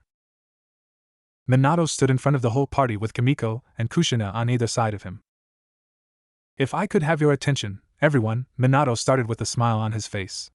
Everyone quieted down, then Minato started again. As all of you know, when I noticed I had the swift release, some of my less favorable on the civilian council wanted to put me under CRA, and I declined in a heartbeat, he said, making Kushina's heart flutter and for some to go awe at the words. Since the Namikaze clan has been instated, it has wanted to join to the Uzumaki clan, he smiled at Kushina, and I would like to announce that I have made my decision for Kimiko Uzumaki Namikaze to be the clan heir for the future conjunction of the Uzumaki and Namikaze clans, he smiled while Kushina, Kakashi, Enko, Kurenai, and Kimiko each went wide-eyed. The less knowledgeable of the gathered crowd clapped for Kimiko except for Biwako, Hiruzen, the Uchiha family and Inuzuka family, as well as for those groups to lock their eyes onto Naruto. Naruto didn't move, he didn't breathe for what felt like eternity, though in reality it was only a minute. A very, very long minute. Shursui was gripping Naruto's shoulder so hard there would definitely be a bruise. Naruto's breathing started to accelerate as well as for his heartbeat to rise. He was visibly starting to hyperventilate as he then bolted for the door, making many yell after him. No one saw the tomo spinning in the eyes of the crying boy as he ran. Present. Naruto hid from the entire village for 2 years in the Forest of Death. Sum was sending Inuzuka tracking teams every day after him, as well as for the entire Uchiha family to look for him. Enko, Kurenai, and Kakashi would each look for him as well. Biwako would cry daily and Hiruzen would look also. The Sandaime was the best sensor type in Konoha, and with all the chakra-enhanced bugs and animals as well as the chakra-blocking trees. After 1 month of constantly bawling her eyes out, Kushina would look with Kimiko. When Kushina would get back from a mission, she would resume looking until she was about to pass out from chakra exhaustion, and even then it was only Kimiko that dragged her back, saying they would look the next day. The shrubbery located all around the Forest of Death gave off distinct smells that screwed with Inuzuka trackers. Minato, however, did not a damn thing. 6 months after Naruto's disappearance, Kushina came to her senses after reviewing what had started since Naruto was 5. She then promptly halted the conjunction of the Uzumaki and Namikaze clans, and the divorced Minato 1 month later, taking half of his money, half of their belongings, Kimiko herself, and all Uzumaki-related things in the home including Fuinjutsu, though Minato had already reviewed most. And they moved to the opposite side of Konoha into a simple 2-story home next to the Uchihas, though the latter's was a little larger than theirs, but that was only because more people had to live there. And Minato couldn't say a damn thing because the newly proclaimed Uzumaki clan was under the Uchiha clan protection along with Inuzuka, so Minato couldn't touch them. And Kushina still didn't know why Minato would do that, but she would figure it out one day. When Naruto returned, he was much, much colder. He never referred to anyone with chan, ne, and I or kun. He simply referred to them with their last name or first name with san depending on his mood. The only people he showed remote affection to were the Sarutobis. Naruto was angry at Kushina because she wouldn't speak up, and angry asked Kimiko for not speaking out against Minato. He suffered because of their gutlessness, and they both accepted that. They simply wanted their brother and son back. Back to more pressing matters, Naruto entered the classroom clothed in black shinobi pants, black boot-like sandals, black gloves, and a long-sleeved shirt with the sleeves rolled up to about mid-forearm. He also had a tanto strapped to his back thanks to Shursui giving it to him when he returned. Naruto's physical appearance was the most handsome face that any woman, even Kimiko herself, would say he was downright gorgeous. Naruto didn't get his looks from his father. Kimiko actually didn't know where he got his looks, while Kimiko got her looks from her father, spiky hair, and mother, roundish face. Naruto also had long, black hair with streaks of black in it that ended at his lower back. Naruto, you're late again, Iruka said to the blonde, slightly irritated at him for constantly being late, but yet the boy always slept in class, was late, but he was Rookie of the Year and has excellent grades. I am sorry, Yumino-sensei, I was up late last night training. My apologies, Naruto bowed slightly to the instructor. Alright, Naruto Uzumaki Namikaze is here dash. He paused as he looked into the furious eyes of Naruto. Alright, just Naruto, he said as he put down his clipboard after marking Naruto's name from absent to tardy. Naruto sat in the very top of the room with his tanto on his desk and with his arms crossed. There was also no one in the desk beside him. He leaned back and fell into the land of dreams 2 minutes later, but no one noticed. Iruka did but didn't antagonize the genius because he knew no matter how much Naruto slept, he would make near-perfect scores on the next test. Sasuke, Kiba, Hana, and Kimiko averted their eyes from Iruka to Naruto and they all frowned. Where did the old Naruto go? Why are near Kiri, brother? Naruto asked the slightly older Uchiha standing in front of him, simply gazing at the clouds.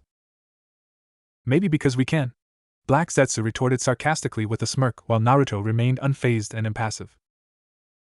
The four of them were currently near Kirigakure, in a training ground to be more precise. They were in a clearing with a path adjacent to them that most likely led to the village.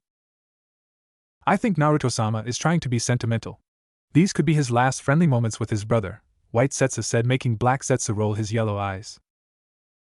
Do you remember those times after I unlocked my Mangekyo that I would leave Kamui for a certain amount of time and come back? Obito asked, making Naruto nod.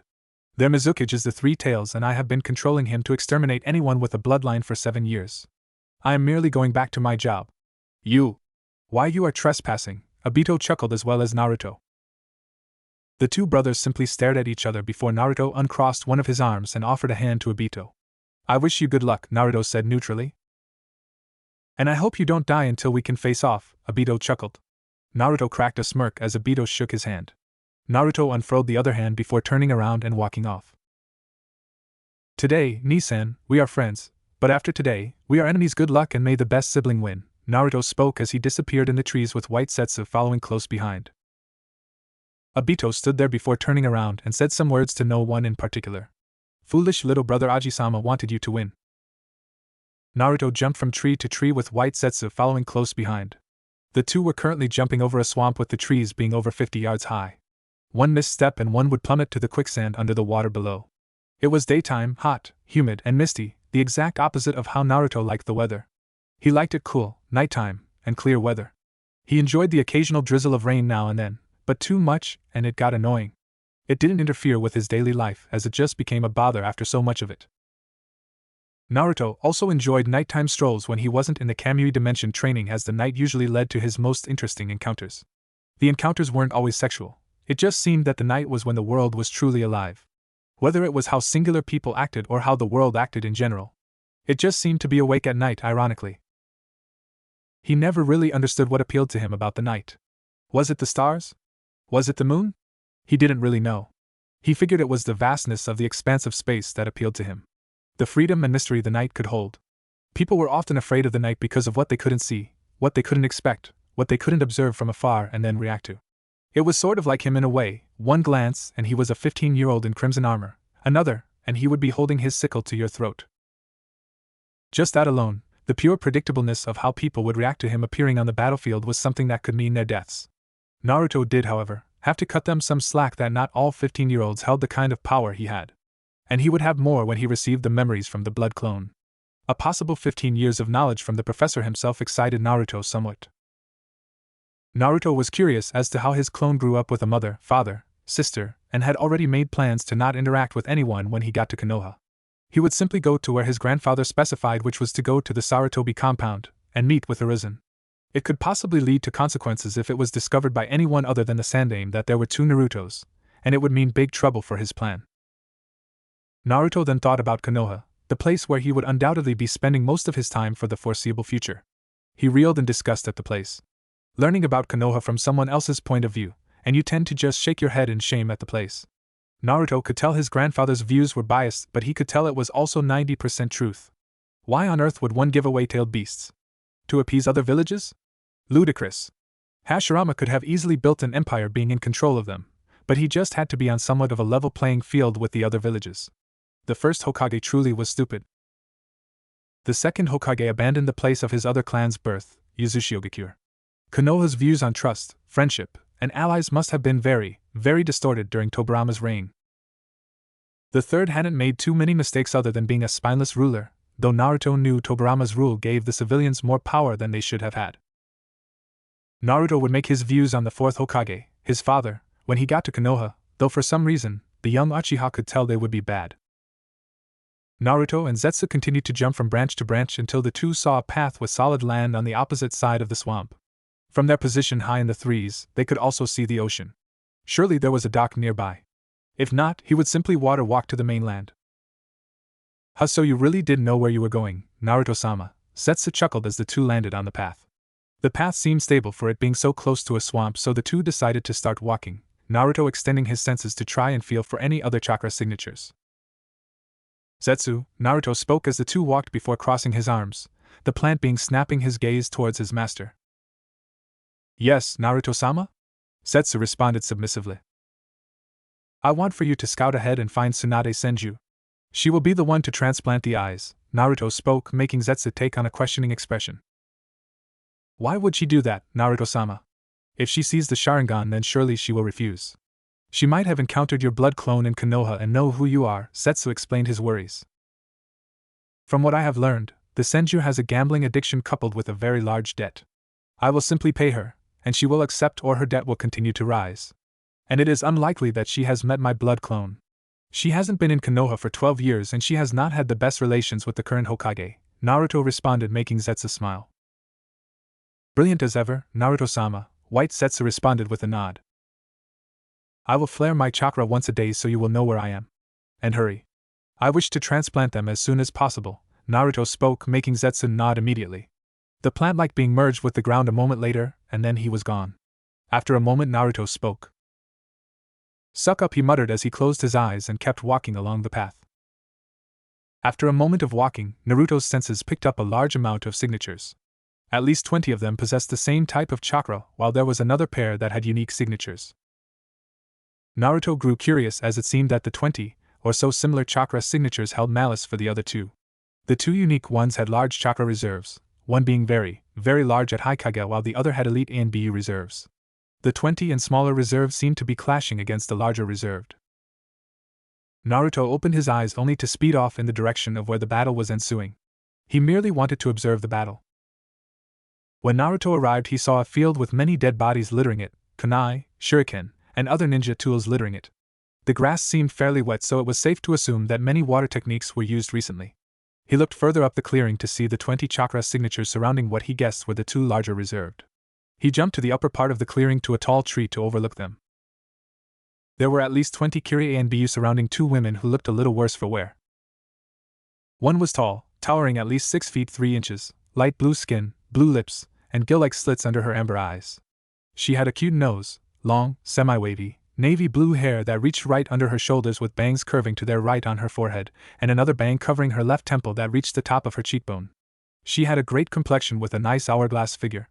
Her bust was at least a DD cup with a black, skin-tight shirt covering it reaching above her belly button. She also wore skin-tight blue shinobi pants that hugged her hips. Her last article of clothing consisted of a pair of blue sandals. In her hands she had a large sword with a golden hilt with a skull at the pommel. The sword itself was covered mostly in bandages with the last quarter of it showing reaching the top. The non-covered bandages showed blue, scale-like appendages on the sword. The other woman had long, wavy, auburn hair that covered her right eye and reached her lower back along with a set of hazel eyes, fair-colored skin, blue-painted lips, cute nose, and a top bun. She had a modest stature of 5 feet 8 inches with a D-cup breast size. She wore a long-sleeved, dark blue dress that fell just below the knees. It seemed to be closed at the front with a zip, and was kept open on the front right side from the waist down. The dress only covered up to the upper part of her arms and the underside of her breasts. Underneath that she wore a mesh armor that covered slightly more of her upper body than her dress.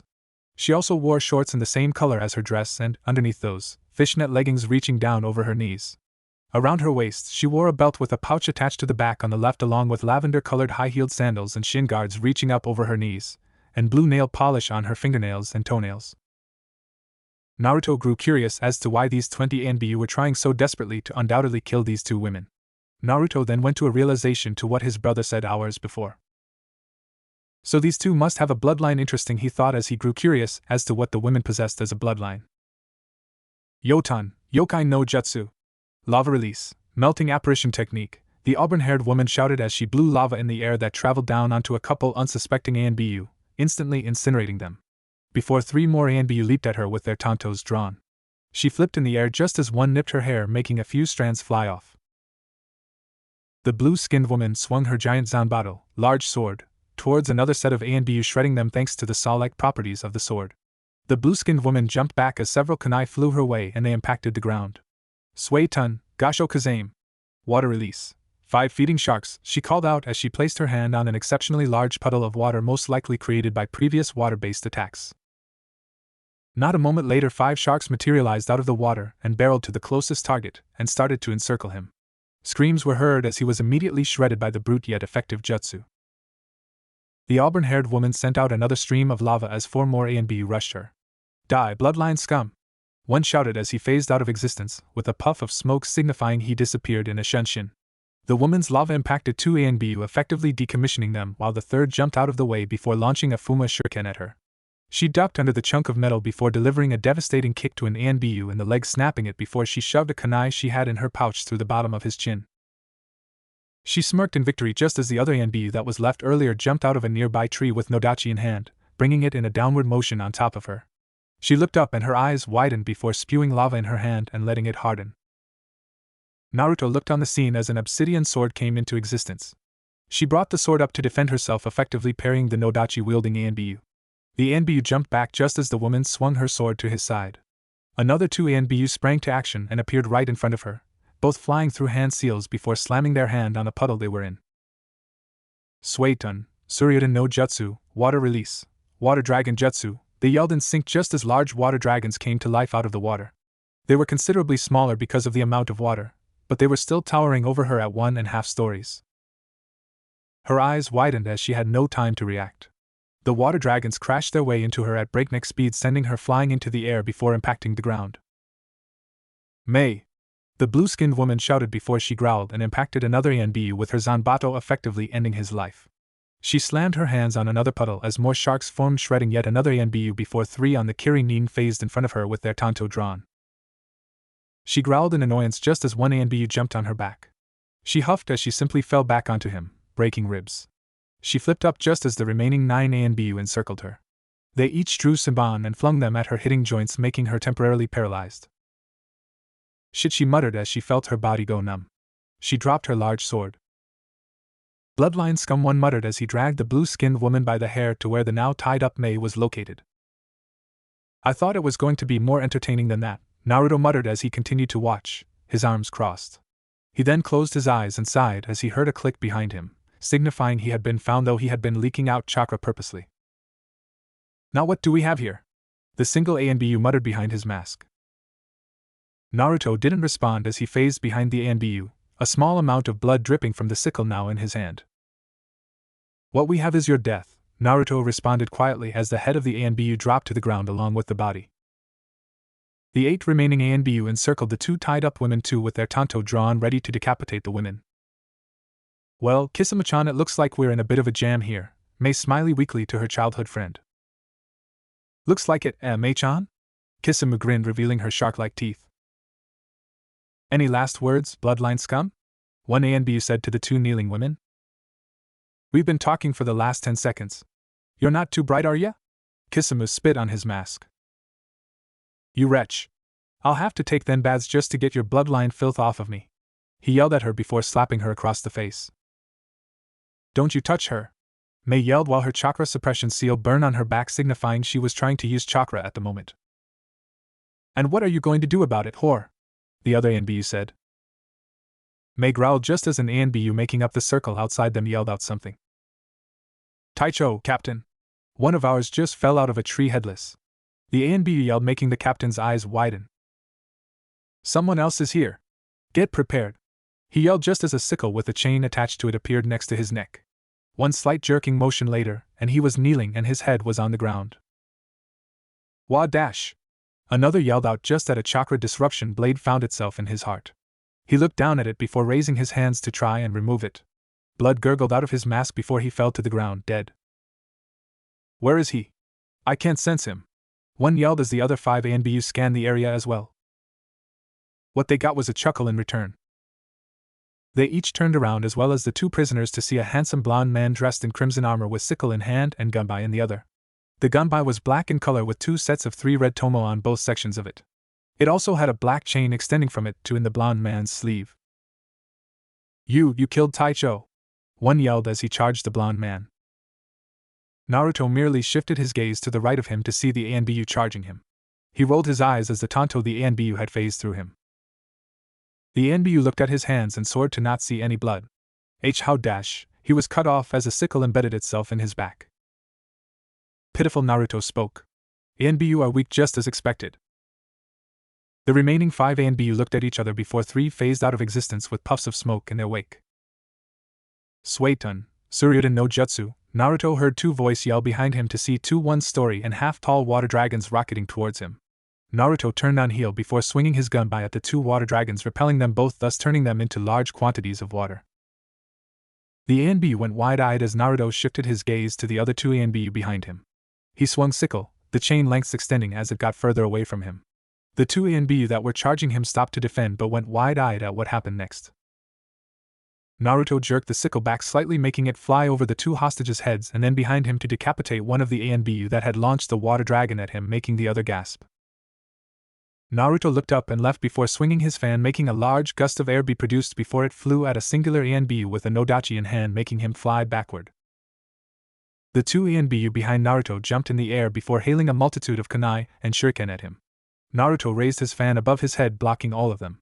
The A and BU above landed on either side of Naruto before Naruto ducked with his fan still above him. A slight twitch of his left wrist and it was over for the 2 A and BU as Naruto's sickle reeled back and bisecting one A and BU before the other was kicked in the air by Naruto. Naruto's chain wrapped around the length of the A and BU with the sickle ending at his head, effectively decapitating him. Naruto flicked his wrist towards himself, making the chain unwrap around the body. Naruto caught the sickle in his hand with it dripping even more blood than before. Naruto looked at the 2 tied-up women before putting his gun by on his back. Though he did throw his sickle behind him to a nearby tree, all 3 could hear it cut through flesh. A second later, after the sickle retracted, the legs and torso fell from the tree with a nodachi clinking to the ground as well. So weak, Naruto muttered as he put the sickle on his hip. He waked over to where the fallen Zanbato was before picking it up. He noticed that the scales seemed to retract a bit further toward the sword. He walked calm over to where the 2 shell-shocked women were still tied up. He thought something as he looked at the sword. I want one, he thought with an internal chuckle. Naruto planted the sword on the ground before going behind the 2 women silently before untying them.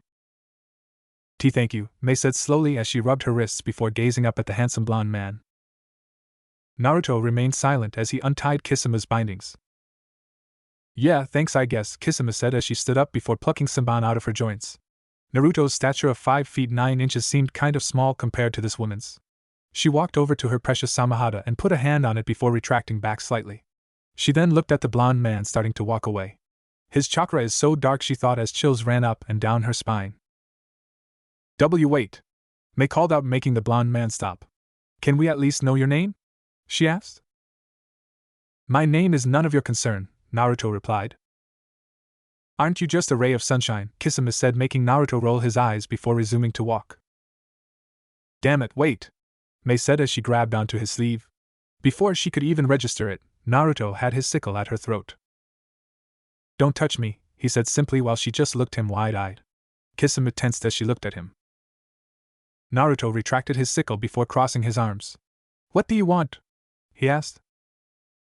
I want you to train us, she blurted out, making his raise an eyebrow and for Kisama to drop her jaw. You can't be serious, Mei-chan, she yelled. Naruto ignored the 21-year-old blue-haired woman before looking directly at the 20-year-old Mei. Why would I want to train you? Because you're strong. You took care of those A and BU like it was nothing, she responded adamantly. If I'm strong, then that makes you weak, Naruto responded, hoping to dissuade her. She was getting very annoying and he was on a schedule. Hey, asshole, shut up, Kisama started but was cut off. Yes, we're weak. But we want to be strong, so can you please train us? She asked pleadingly. Kisama looked at Mei with wide eyes. Naruto looked at her for a moment before asking her another question. What would you do with the strength I could give you? He asked her. We would come back here and help fight with the Bloodline rebels, she responded immediately. She was very firm in her belief that it was her duty to help the other Bloodline rebels fight to overthrow the current Mizukage. Come here, Naruto said impassively as he looked at Kisama with a lazy, half-lidded gaze. She tched before situating Samahata on her back. She then walked over to Naruto and Mei before crossing her arms. Why do you fight for those that have bloodlines? He asked both of them. Because the Mizukage hates bloodlines and we have bloodlines. That's why, Kisama said with an even gaze. After a moment, Naruto spoke. Is that all? he said, making their eyes widen. What's that supposed to mean? It was May's turn to make an outburst. What I mean, is that all? Here's an example. Did he kill your family, did his troops? They shook their heads no. Did he rape you personally or did his troops? Again no. Did he steal from you? No. Did he do anything aside from try to kill you? Nope. Then what are your reasons? He asked. What do you mean reason? His troops tried to kill us, Kisame shouted. And people try to kill me a majority of the time. It doesn't mean I try to fight them just because I feel like I have a duty to, Naruto said as he closed his eyes. Kisame and May stood in silence for a few minutes. Then where will we go? May asked quietly as she looked at the ground. Kisame surprisingly remained silent. Anywhere in the elemental nations, Kumo, as they have a love for bloodlines, Suna as they would love a lava bloodline. Be mercenaries, prostitutes for all I care, Naruto responded coldly as he was quickly becoming annoyed. May and Kisame rolled their eyes at the last comment as they seemed to pick up on the man in front of him being naturally cold. May perked up as she thought of something. Does anywhere mean we can come with you? She asked, making Naruto glare at her. He sighed as he turned around and began to walk. He might as well humor them as the one with auburn hair did not seem to want to give up any time soon. I have one requirement, which is be quiet, he said, making Kisame fake salute at him. You got it, boss, she said with a toothy grin, making him grunt in annoyance. So what's your name, boss? May giggled as she caught up with Naruto with her blue-skinned companion not far behind. Naruto, he said simply as he dusted off his clothes before crossing his arms. So, Naruto-kun, what do you like to do? May asked politely. Naruto remained silent. Looks like our sensei is a real charmer, Kisame muttered dryly with a small smirk, making Naruto sigh again. Why are you here again? Kushina stated coldly as she and Minato stood outside the academy. The latter was wearing his usual attire while she was wearing a pair of black shinobi pants with blue sandals, red shinobi long-sleeve shirt, and a katana at her hip with her forehead protector being around her bicep. Minato looked at her out of the corner of his eye and then averted his gaze back to the academy main entrance. I'm here to greet our daughter, he responded evenly. And what about our son? Kushina said as she glared at Minato outright. He's no longer our son, remember? He stopped being mine 10 years ago, and yours at 7, Minato explained to her, not bothering to meet her gaze. Now he's basically the Sandame's second son, he added, making a pang of pain go through her heart.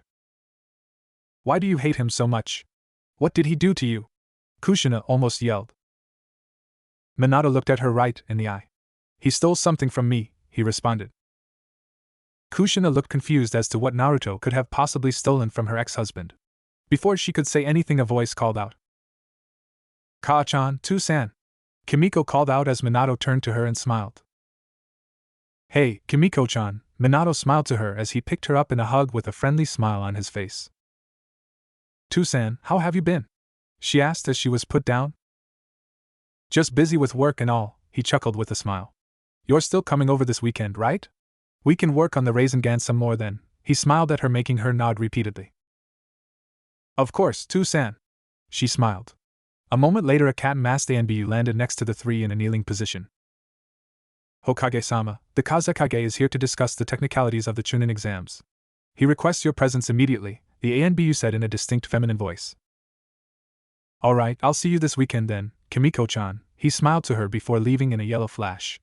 Even after the divorce, Kimiko tried to act as a bridge between her mother and father. She knew that they would never get back together, but she loved them both and couldn't be without both of them in her life, them and Naruto.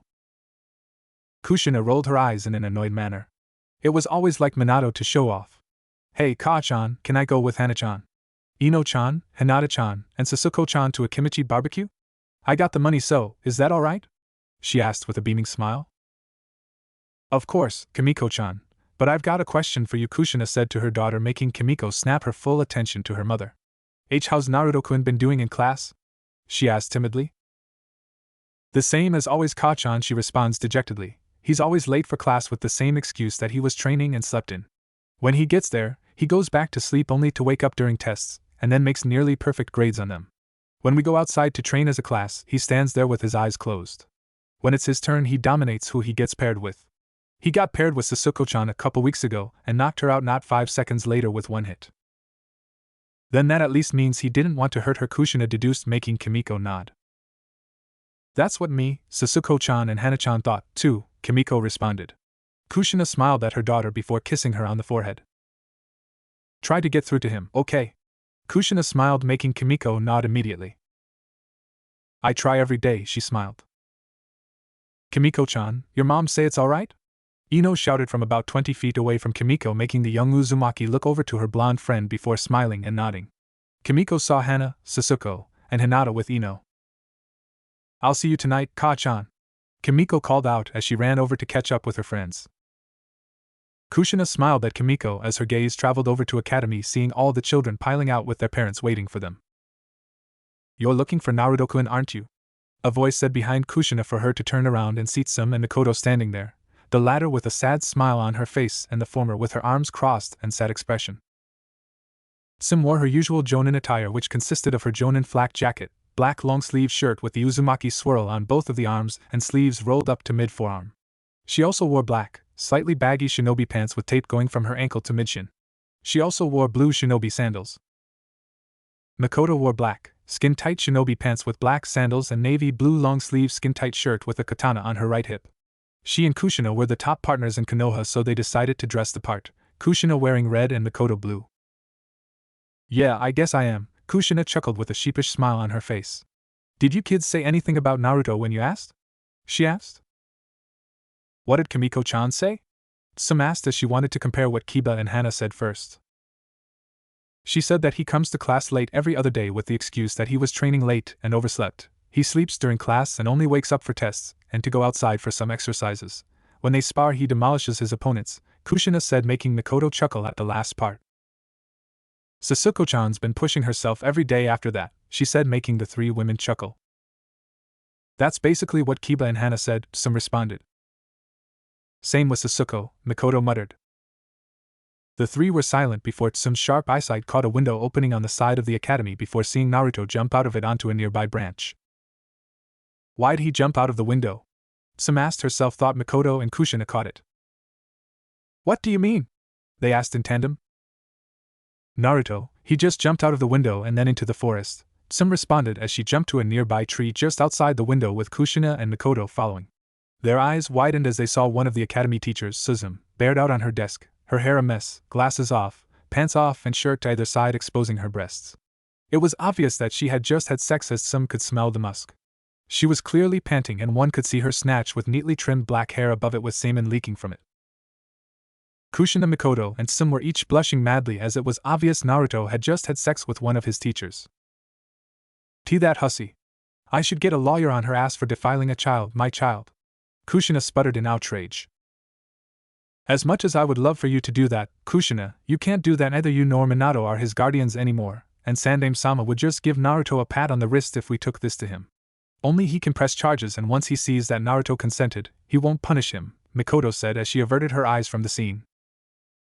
Kushina sighed as it was true. Only the clan heads and the Hokage knew about Naruto's secret induction into the Sarutobi clan after he returned from the Forest of Death. As much as she and Minato wanted to argue, Hiruzen would ruin their reputations by charges of child neglect if they didn't let him be inducted. The part about the threat was behind closed doors, of course, but Mikoto and Tsum knew, but they didn't blame Kushina.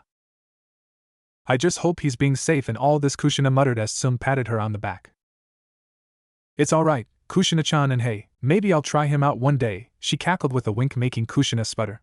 He's obviously good at it if he can make a woman look like that, she said as they looked at the exhausted and panting Suzum.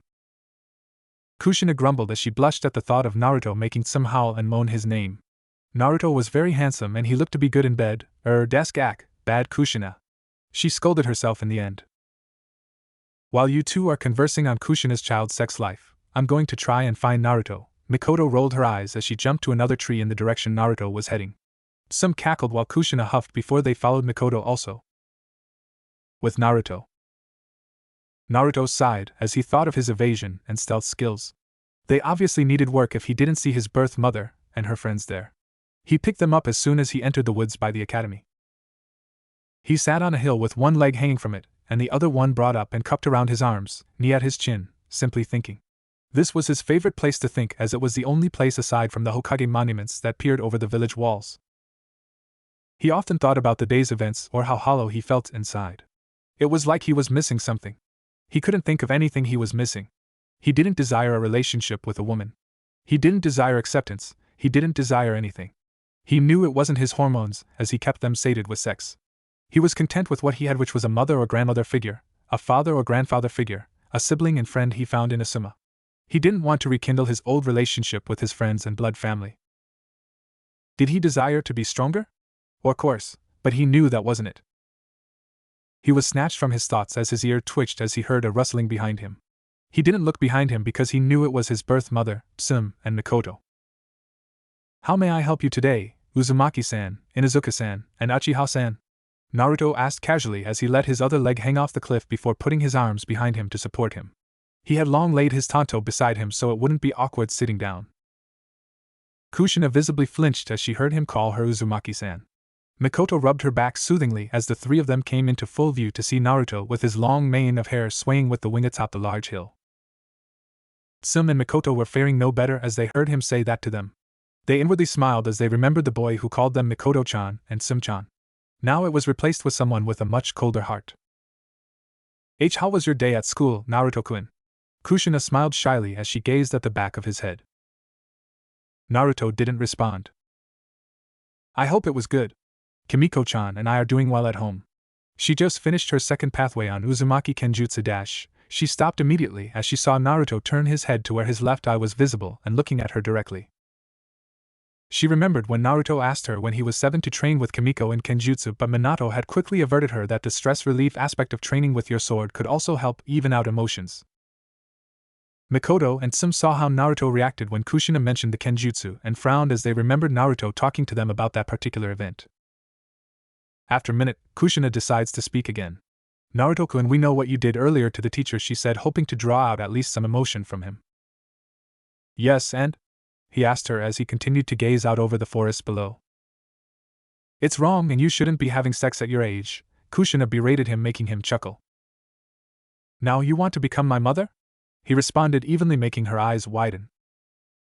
I was your mother, Kushina yelled back as her eyes began to water. Yes, a mother who put the needs of her daughter and happiness of her now ex-husband in front of her son. A mother who was too much of a coward to stand up for said son, Naruto responded to her. Mikoto and Tsum wanted to protest, but Naruto seemed to have prepared for this moment with facts so they couldn't argue. Kushina cried silently as both Tsum and Mikoto put comforting hands on her shoulders. Naruto then spoke up as he stood up before crossing his arms to look at the late afternoon sun. Does Kimiko-san know? Naruto asked her, though all three older women rose an eyebrow. Know what, Naruto-kun? She asked as she wiped her eyes. About the QB sealed inside her gut, he asked her as he turned on heel to see each of them wide-eyed. I meditate daily and not once have I found a shred of the QB's existence. I've meditated so much that I've even developed a mindscape to where I can access all of my memories. I've read Mito-sama's notes on how she visited the QB during its imprisonment inside of her. And I have also traveled my mindscape and have not found the Nine Tails. It seems my father, he spat out the word like it was acid, wanted a scapegoat so Kimiko-san could live a peaceful life, he finished. Naruto-kun, you're not going to tell the villagers, are you? Mikoto asked the blonde-haired boy, no man, in front of her. He had proved to her that he more than worthy of that title earlier. Tsum merely watched him to see if any of the old Naruto was still in there. The one that she adored. Naruto looked at her before walking past her, his arms still crossed as he walked. He stopped just as the trees and shrubbery began. No, I won't. I refuse to let her live the life I did, and it's not like any villager would believe the QB brat anyways, he said as he walked forward again. Oh, and Uchiha-san, he said to Mikoto, making her look at the man. Yes, Naruto-kun? She responded to him as she looked at the back of his head. Please tell your oldest daughter to stop spying on me when I train. It gets rather annoying to hide so many things from her, he said to making her go wide-eyed. An academy student sensing an ex-NBU?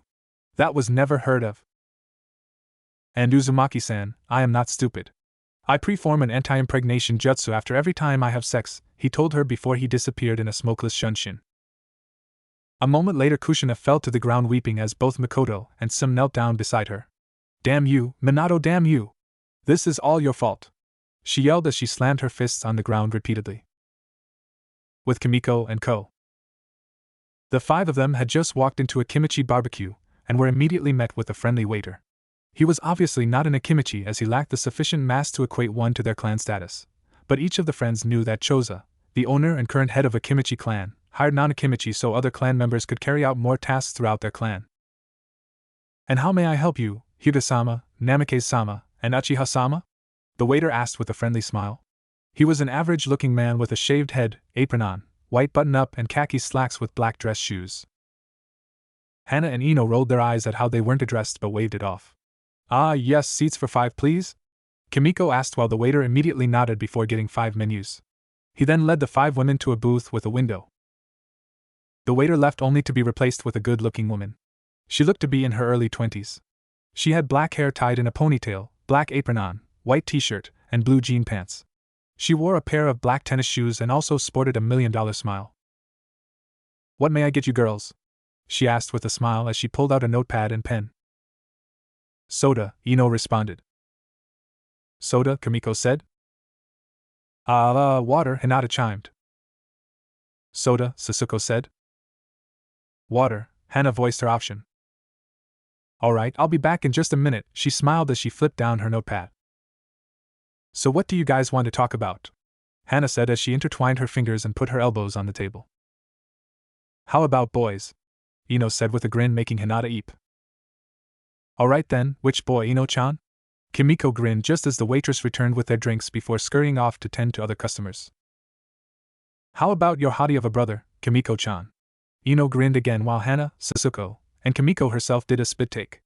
Hinata just eeped again as she sunk into the seat. What? Kimiko asked with a blush.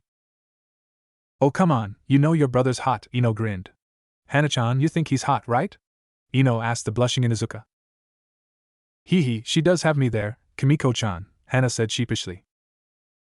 What about you, Hinata-chan? Ino asked the heiress. He is very attractive, Kimiko-chan, she said to Kimiko. Sasuko-chan? Ino chimed. Oh, of course and not. She declined adamantly with a blush. I'll take that as a yes. So, Kimiko-chan, do you think your brother's hot? She asked the red-haired Kunoichi. Kimiko blushed crimson and looked at her friends before sinking her seat only for the blush to intensify. Yes, he's pretty hot, I guess, she responded to the Yamanaka heiress. I knew it, you have a crush on your brother. Ino laughed heartedly. Kimiko grumbled as her face threatened to turn into a tomato. Speaking of hot brothers, there he is now, Ino said as she saw Naruto enter the restaurant before sitting in a booth by himself just as the waitress from earlier walked up to him. She flipped open her notepad before writing something in it. She then ripped it off and put it right in front of Naruto. They saw him smirk. Meet me at that address at 9, Kimiko heard the waitress say to him before she resumed her normal job of taking orders. What did you guys think she said to him? Ino asked as she looked at Naruto looking at the menu. Kimiko felt a bit of jealousy rise up in the pit of her stomach as she remembered the waitress. She slipped him a piece of paper with her address on it and said to meet her there at 9, Kimiko responded as she gained a frown and put her elbow on the table. Wow, what a whore, Sasuko muttered as she watched Naruto out of the corner of her eye. Tell me about it, Kimiko responded as she traced her finger on the top of the glass she had. So then let's follow him then, Hana said, making Ino cackle and for Sasuko, Kimiko, and Hinata to sputter. Great. We'll go to the Sarutobi residence and wait for him there before following him, Hana grinned. With Naruto. He had just pocketed the paper before ordering water to drink. He was frustrated and normally didn't go to the women's houses when they invited him, but he'd go. He had a bit left in his and Suzume surprisingly didn't satisfy him. She and he both knew that it was just a casual thing but neither really cared. He was very aware of Kimiko and her friends whispering about him, but he didn't care. He had slept with a number of women, unknown to him just like his real self, including the Nara clan's head's wife, Yoshino, a few civilians, and a couple kunoichi here and there. Naruto really didn't go to them, they came to him. Yoshino explained to him that her husband hadn't been meeting her needs lately and explained that it was just a one, maybe two-time thing and now they met every other week. A male waiter came back this time to take his food order. He ordered their special, which consisted of a barbecue ribs with a salad on the side. Naruto closed his eyes but opened them as he sensed the Lokage chakra source enter the establishment. He opened them to see none other than Ise Uchiha making her way over to his booth. She now wore a black, loose, long-sleeve V-neck shirt with a fishnet mesh underneath it. The V-neck did show her large and very ample cleavage sitting at low D cups. She had tape going from her wrists up to her mid-forearm and black fingerless gloves on. She also wore a pair of somewhat baggy black pants with tape going from ankle to midshin.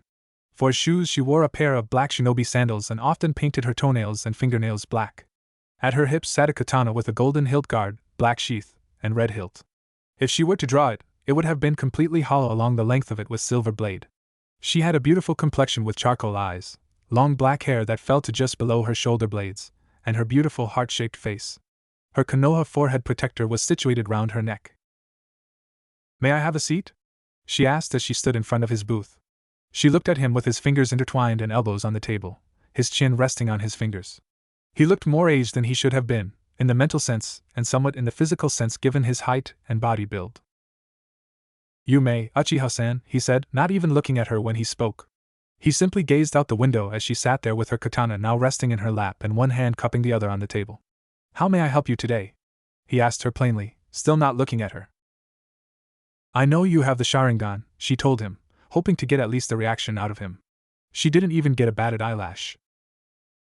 "And I know you have the Mangekyo," he responded to her, making her once neutral eyes widen slightly. "I do some spying of my own. You need to work on your sensing skills or I'm just getting that good," he told her impassively as he continued to look out the window. "When did you get the Sharingan?" she asked him after a while.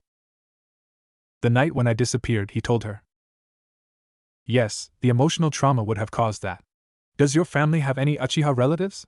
she asked him. "That was the first thing I did when I got back from the Forest of Death. Minato was given up at an orphanage at the age of 1, so it is likely either my paternal grandmother or grandfather was an Uchiha, and then he or she sealed his Sharingan. Kushina is out of the question as her listed relatives go back generations," he quickly deduced. "He is quite the genius, as I came to the same conclusion," Isen thought. She looked at Naruto. "Are you going to tell anyone?" he asked her. "No, I am not. Would it bother you if I did?" Isen responded, hoping to get a glimpse of emotion other than impassiveness. "It would be quite annoying to have questions and for Sasuke-san to bother me, seeing as how mine, if fully matured. My father would probably do blood work and compare it to an Uchiha's. They would likely see similarities and he would deduce that his mother or father sealed his Sharingan, and would work to remove the seals," Naruto said as peered into the surprised eyes of Isen. "He truly is a genius," she trailed off. "If that is all, my meal is here," he told her, making her nod her head. "Good day, Naruto-kun," she said as he spared her a glance before he began to eat. She sighed internally as she walked out of the restaurant. With Kimiko. "Why was your sister over there, Sasuke-chan?" Ino asked the eating Uchiha.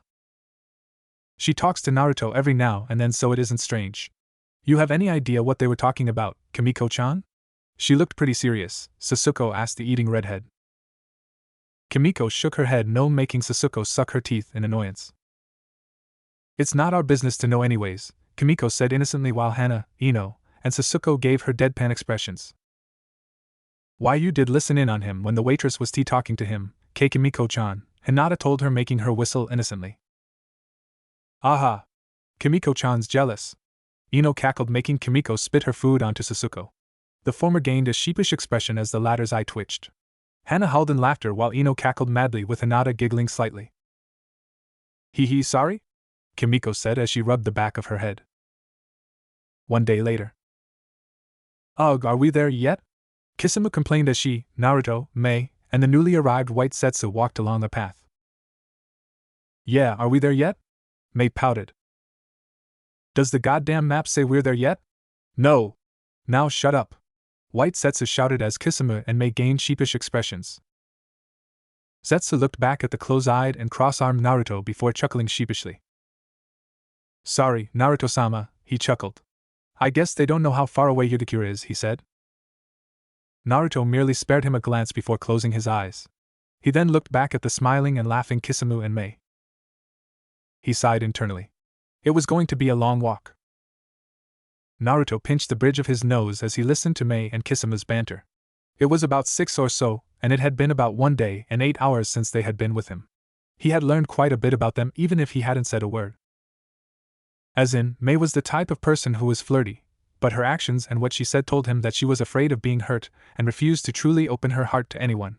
What Naruto heard, Mei often talked about sex, but again, the way she talked, the way she spoke about sex, he could easily tell she was one of the unknowledgeable virgins out there. She also liked roses, to eat sweets, and have a picnic on a hillside.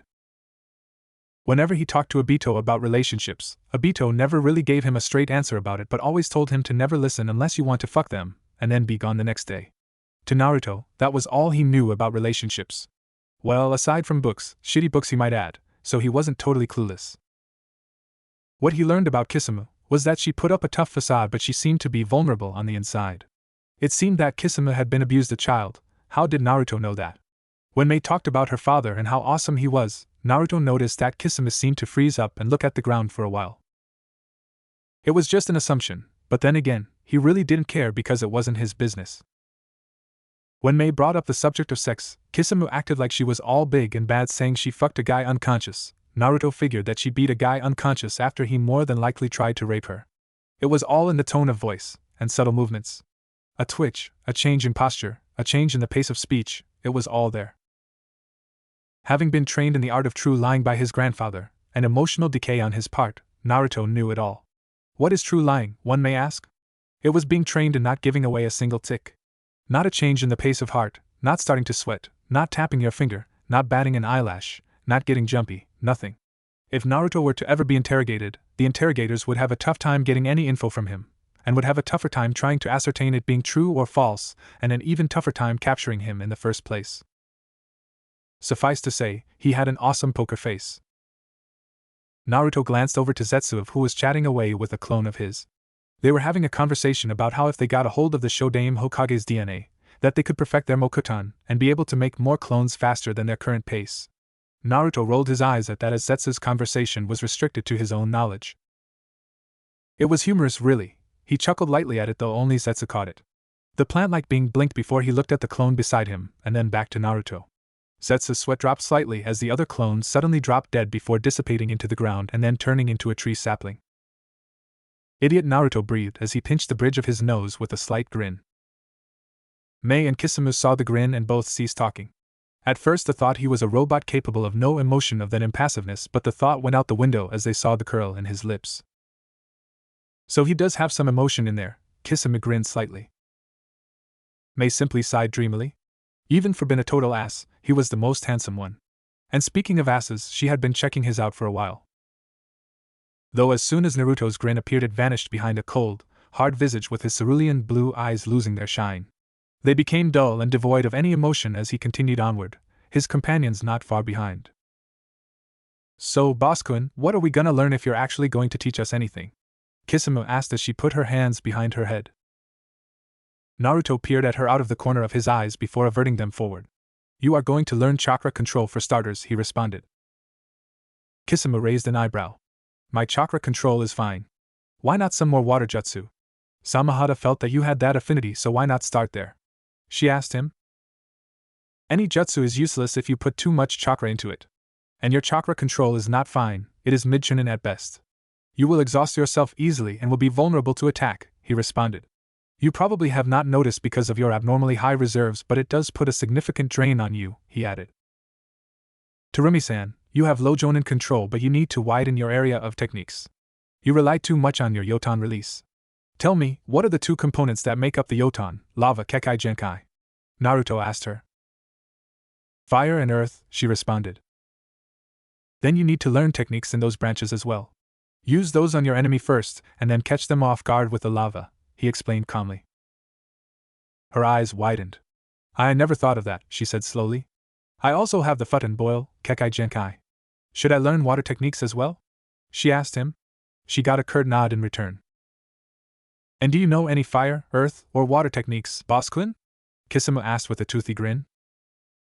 Naruto looked at her as he walked for a moment before extending a hand in Zetsu's direction. The plant-like being quickly caught on to what he was wanting and reached into his gut, which was actually a portal to the Kamui dimension. His clones lacked the portal, so it was only unique to him. Kisame and Mei went wide-eyed as he pulled out 3 pieces of paper.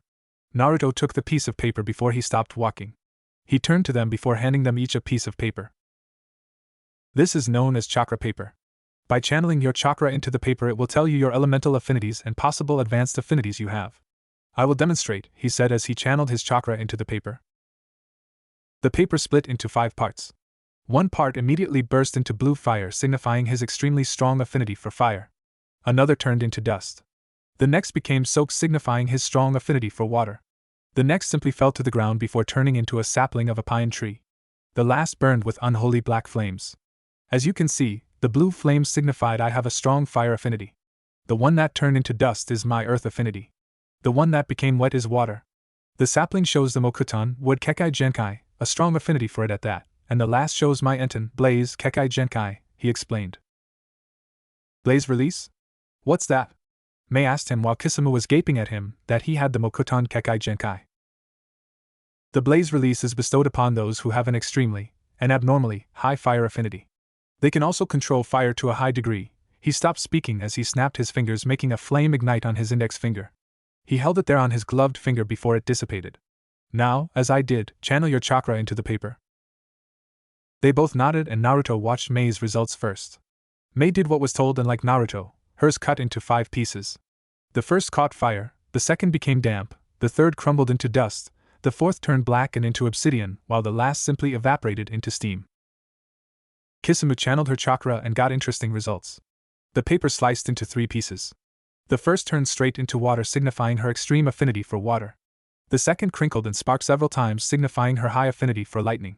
The last turned black before it turned into a literal bolt of black lightning.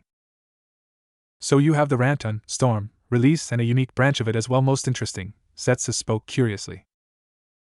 Do you have any unique jutsu for your storm release? Naruto asked her with a raised eyebrow.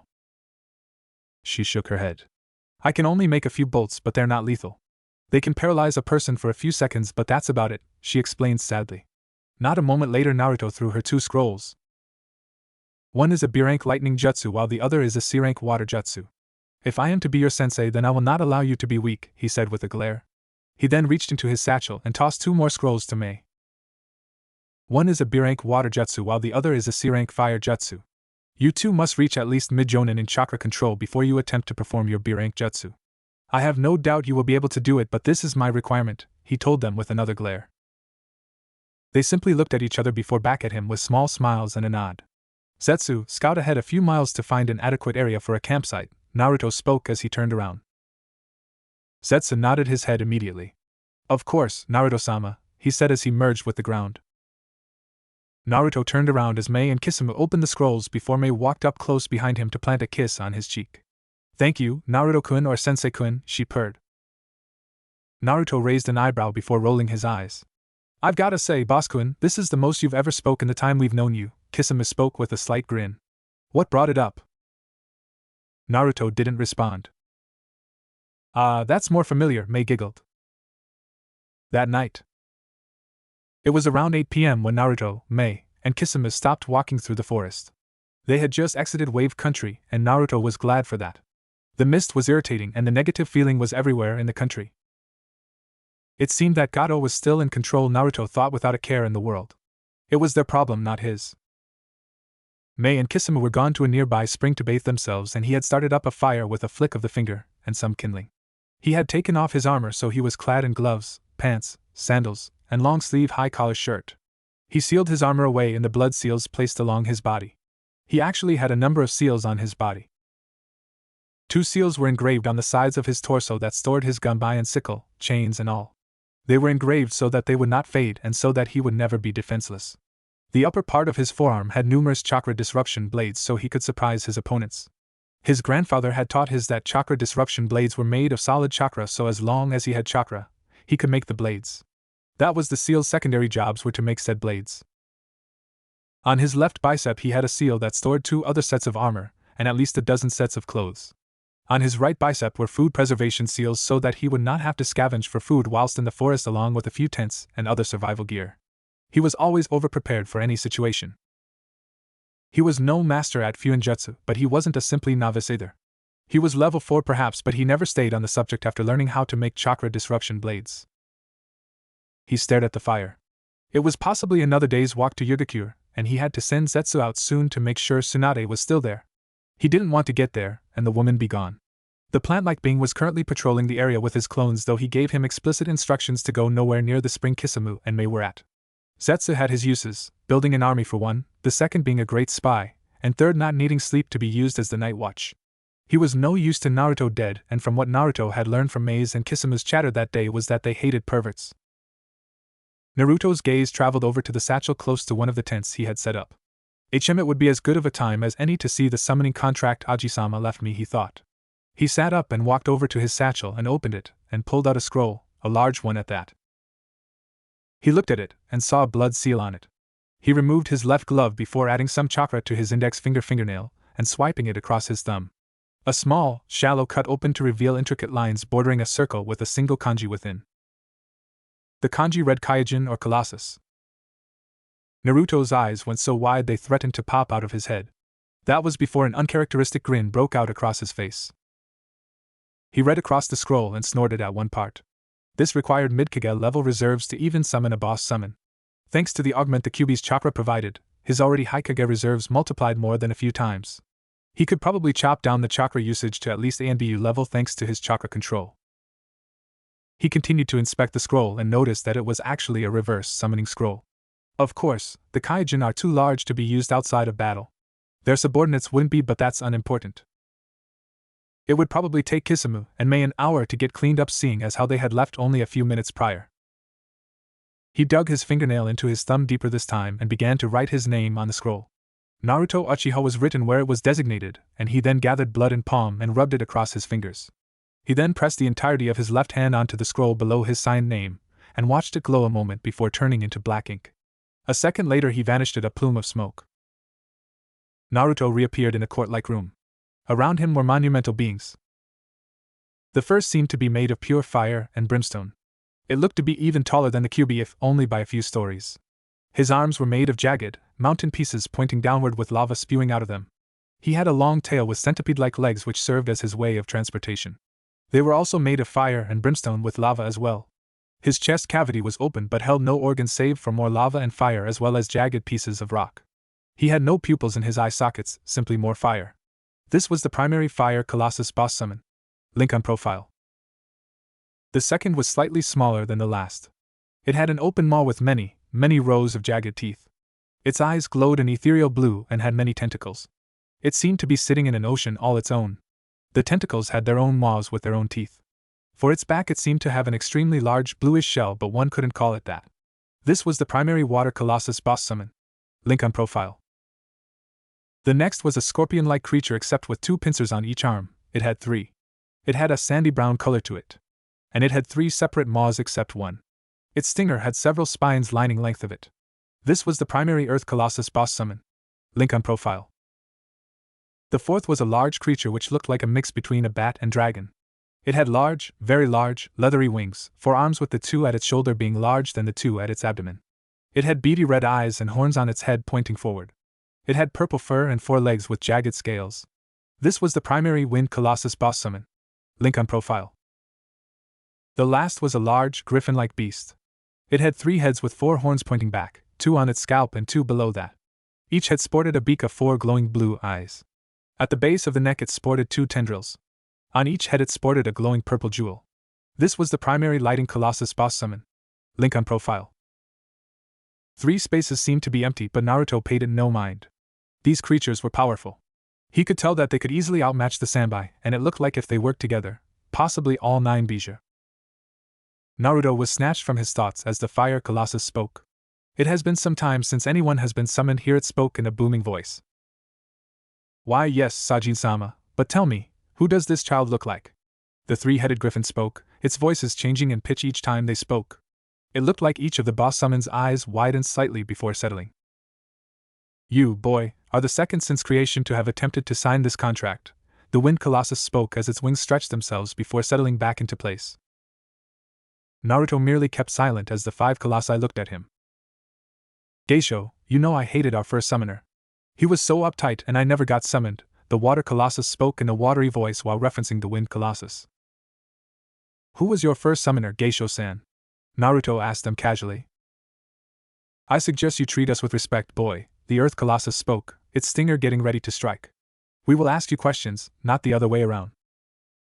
Respect is given, not earned. I have only had respect for 2 beings in this world as of now, Naruto retorted as he looked at the Earth Colossus with his arms crossed. Oh, I like this one. He possesses such a fire for someone so young, the Griffin spoke. He has guts to stand up to you, Bishu, the Colossus added, making the scorpion-like Colossus hiss. Our first summoner, and only summoner, was the Sage of the Six Paths. Many believed it was the dragons or phoenixes, but they held nothing against the Jubi. Who else do you think held down the beast while the Rikudo Sannin sealed it? Sajin spoke. So, what you're saying is that you are the ultimate summons? Naruto asked. Without a summoner, we have grown weak in our time of peace here on Kaidana Yama, Colossal Mountain, Sajin explained. Do not get us wrong, child, we are still foes to be reckoned with. Even the first few Biju fear us, but we are shadows of our former selves, Sajin continued. Naruto nodded. Is there anything I may call you? I have already deduced the Fire Colossus is named Sajin, he said, getting a nod from the Fire Colossus. The Wind Colossus is named Geisho, and the Earth Colossus is named Bishu. What are your names, Lightning-san, Water-san? Naruto asked as he looked at them. You may call us Raijin, Naruto-san, the Griffin spoke, making Naruto nod. My name is Narai, Naruto-san, the Water Colossus spoke. Naruto nodded his head in greeting. Oh, such politeness for someone so young, it truly is entertaining, Geisho spoke with a grin showing off its many teeth. Shouldn't we wait for Tyson, Keshin, and Saimai to get here? They would want to meet our potential new summoner, Narai spoke with its watery voice. They do not care for such trivial things. As the Colossus of War, Tyson would accept any summoner. As the Colossus of Death, Keshin wouldn't care as long as he got to collect a few souls. As the Colossus of Life, Saimai would argue but accepted eventually, Sajin spoke, making the others nod their heads, or whatever they could nod, in agreement. So, Sajin-sama, are we going to issue the test? Narai spoke in its watery voice, making the Fire Colossus nod. Your test, Naruto-san, is to stop my arm from flattening you to the ground. He paused, letting the words hang in the air. Without the use of chakra, he finished, hoping to see a reaction from the young Uchiha. Bishu is our best censor, so he will tell me if you even attempt to use chakra, the Fire Colossus added. Naruto looked on as the Fire Colossus stalked over from his position, only to stop about 100 feet away from his location. The Colossus drew his monumental arm back a fired away. Naruto merely watched as the appendage came in his direction. Stop his arm without chakra? I could easily stop it with Susanoo, but that would mean automatic fail. Naruto racked his brain for answers as he saw the arm not 50 feet from him. Naruto then spoke. Sajin-san, that is impossible, he said, making the Colossus halt suddenly. I lack raw physical strength to stop your arm. While I could apply chakra to my arm to augment it, and even attempt to stop your fist, it would still be using chakra. With that, I must resign from this test, Naruto said as he closed his eyes. What he got was a bellowing chuckle in return. Naruto opened his eyes to see that all 5 colossi were around him. They move fast, Naruto mused. Naruto Uchiha, Sajin began. You have been gifted with humility, Narai continued with its watery voice. We have been watching you. You have pride. A large amount of it, but you show humility to those you choose, your grandfather and your brother, Geisho spoke with its wings stretching again before settling. You have shown humility to us for blatantly telling us you cannot complete the challenge laid before you, and for that, you shall be rewarded, the Lighting Griffin, Raijin spoke with its many voices. Even for Colossus like us, we must show humility, Bishu spoke with its stinger rising before making its way towards Naruto's left arm. You are our second summoner and make us proud, Sajin spoke as Bishu's giant stinger struck Naruto's left arm lightly with only a slight prick. Naruto didn't flinch as he felt venom being put into his system. A moment later, Bishu's stinger retracted and Naruto rolled up his sleeve to see many intricate tattoos that covered his entire arm from shoulder to wrist. Many tattoos show only a single tattoo, where ours shows many, signifying there are many, many types of Colossus. Not all are as large as us, but are Colossus nonetheless. You will be, however, expected to sign another contract, Sajin spoke as the 5 boss Colossi made their way back to their previous positions surrounding Naruto. And why is that? Naruto asked as he continued to inspect the summoning tattoo. Go to profile for link. It's a tattoo sleeve, which means it goes all the way around the arm. We, the boss summons, should never, under any circumstances, be summoned outside of battle. Large-scale ones at that. Other summons, such as toads for example, can be summoned outside of battle for other uses. We have subordinates that you may summon outside of it, but they are quite large themselves, the smallest at least 2 stories.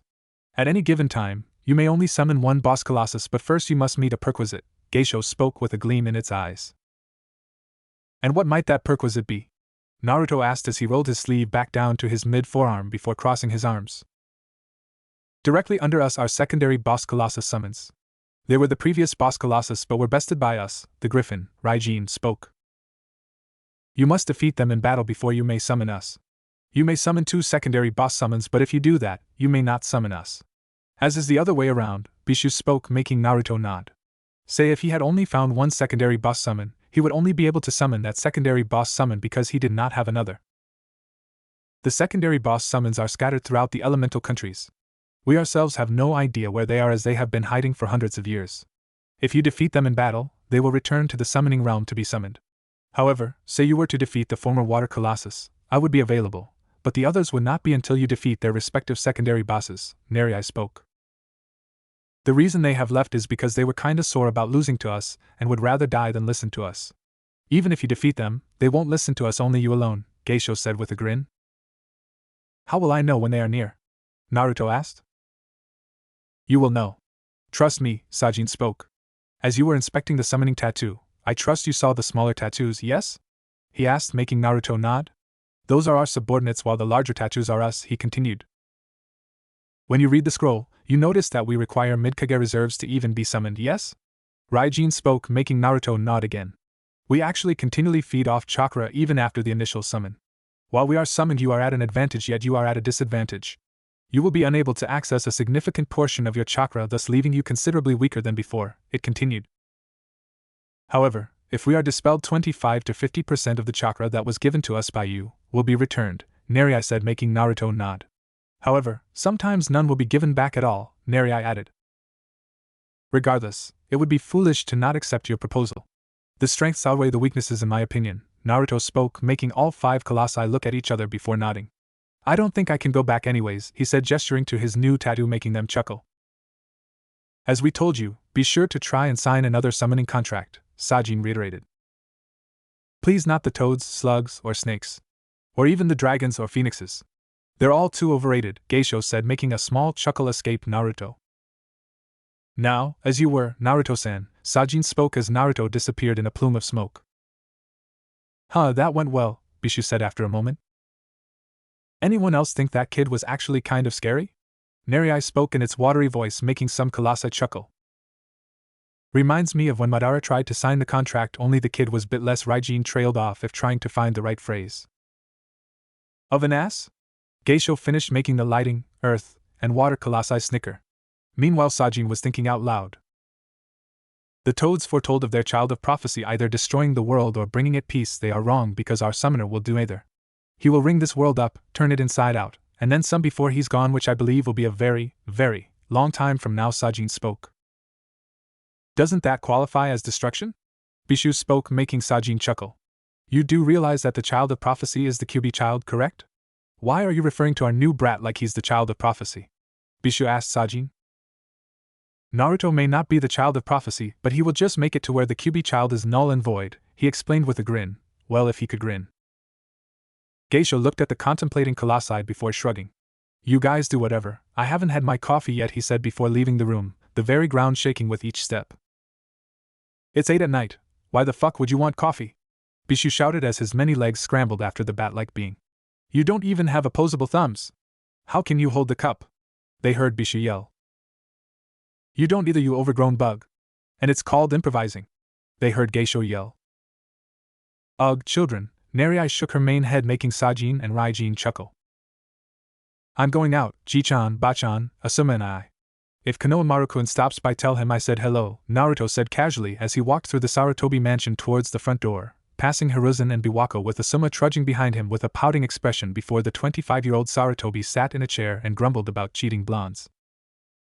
Be back before midnight, Sochi-san, Biwako said as she sewed on a blanket, making Naruto respond with an alright. Naruto might have not been blood-related, but that didn't stop her from using the phrase. What your grandmother said, Hiruzen said while not even looking up from his newspaper, making Biwako shake her head at her husband. He was sitting in a chair while Biwako was sitting on the couch. They heard a door opening before closing, signifying that Naruto had left. All through knew what he doing when he left the house. While Biwako didn't agree with it, she wouldn't stop him as it improved his moods considerably. She would often, very often, scold him for being out late and tell him to use protection, and he listened to her intently every time. What are you pouting about now, Asuma-kun? Biwako asked her blood-related child. Otudo beat me in shogi again, he sulked as he buried his face inside his hands. Ah, truly a prodigy, Hiruzen said with a grin behind the newspaper. Dad, you're an asshole, Asuma said with a mock glare. Like father like son, Biwako muttered, making both Sarutobi males sweat drop. Uzumaki household. Kushina sighed as she looked at her daughter. Why do you feel the incessant need to stalk your brother at this time of night? She asked Kimiko as she lay on the couch while watching television. Because I've only seen the Naruto at school, not on his own free time. I want to know him better, Kimiko said. Kushina thought it over before grinning. She stood up before going to put on fresh outfit. Then I'm going with you, she told her daughter. Kimiko was shocked. Ka-chan, why? All of my friends are going, why do you have to go? She yelled, making Kushina glare at her. I don't know about the Naruto aside from what you've told me. I want to learn more about him. How do you even know he's going out tonight anyways? Kushina asked her daughter. We overheard him talking to a waitress, and the waitress gave him her address and phone number, Kimiko said with a slight blush. Kushina grinned again as she left the living room. Pervert, spying on your own brother like that. I know what he's going to do, do you? She said, making Kimiko turn beet red before sputtering. KK-chan. Kimiko yelled while Kushina hollered with laughter. Inuzuka compound, clan head household. Why in the seven hells are you going to do something so stupid, Hana-chan? Some asked her daughter with her arms crossed. The two were standing in a hallway with several pictures lining the walls.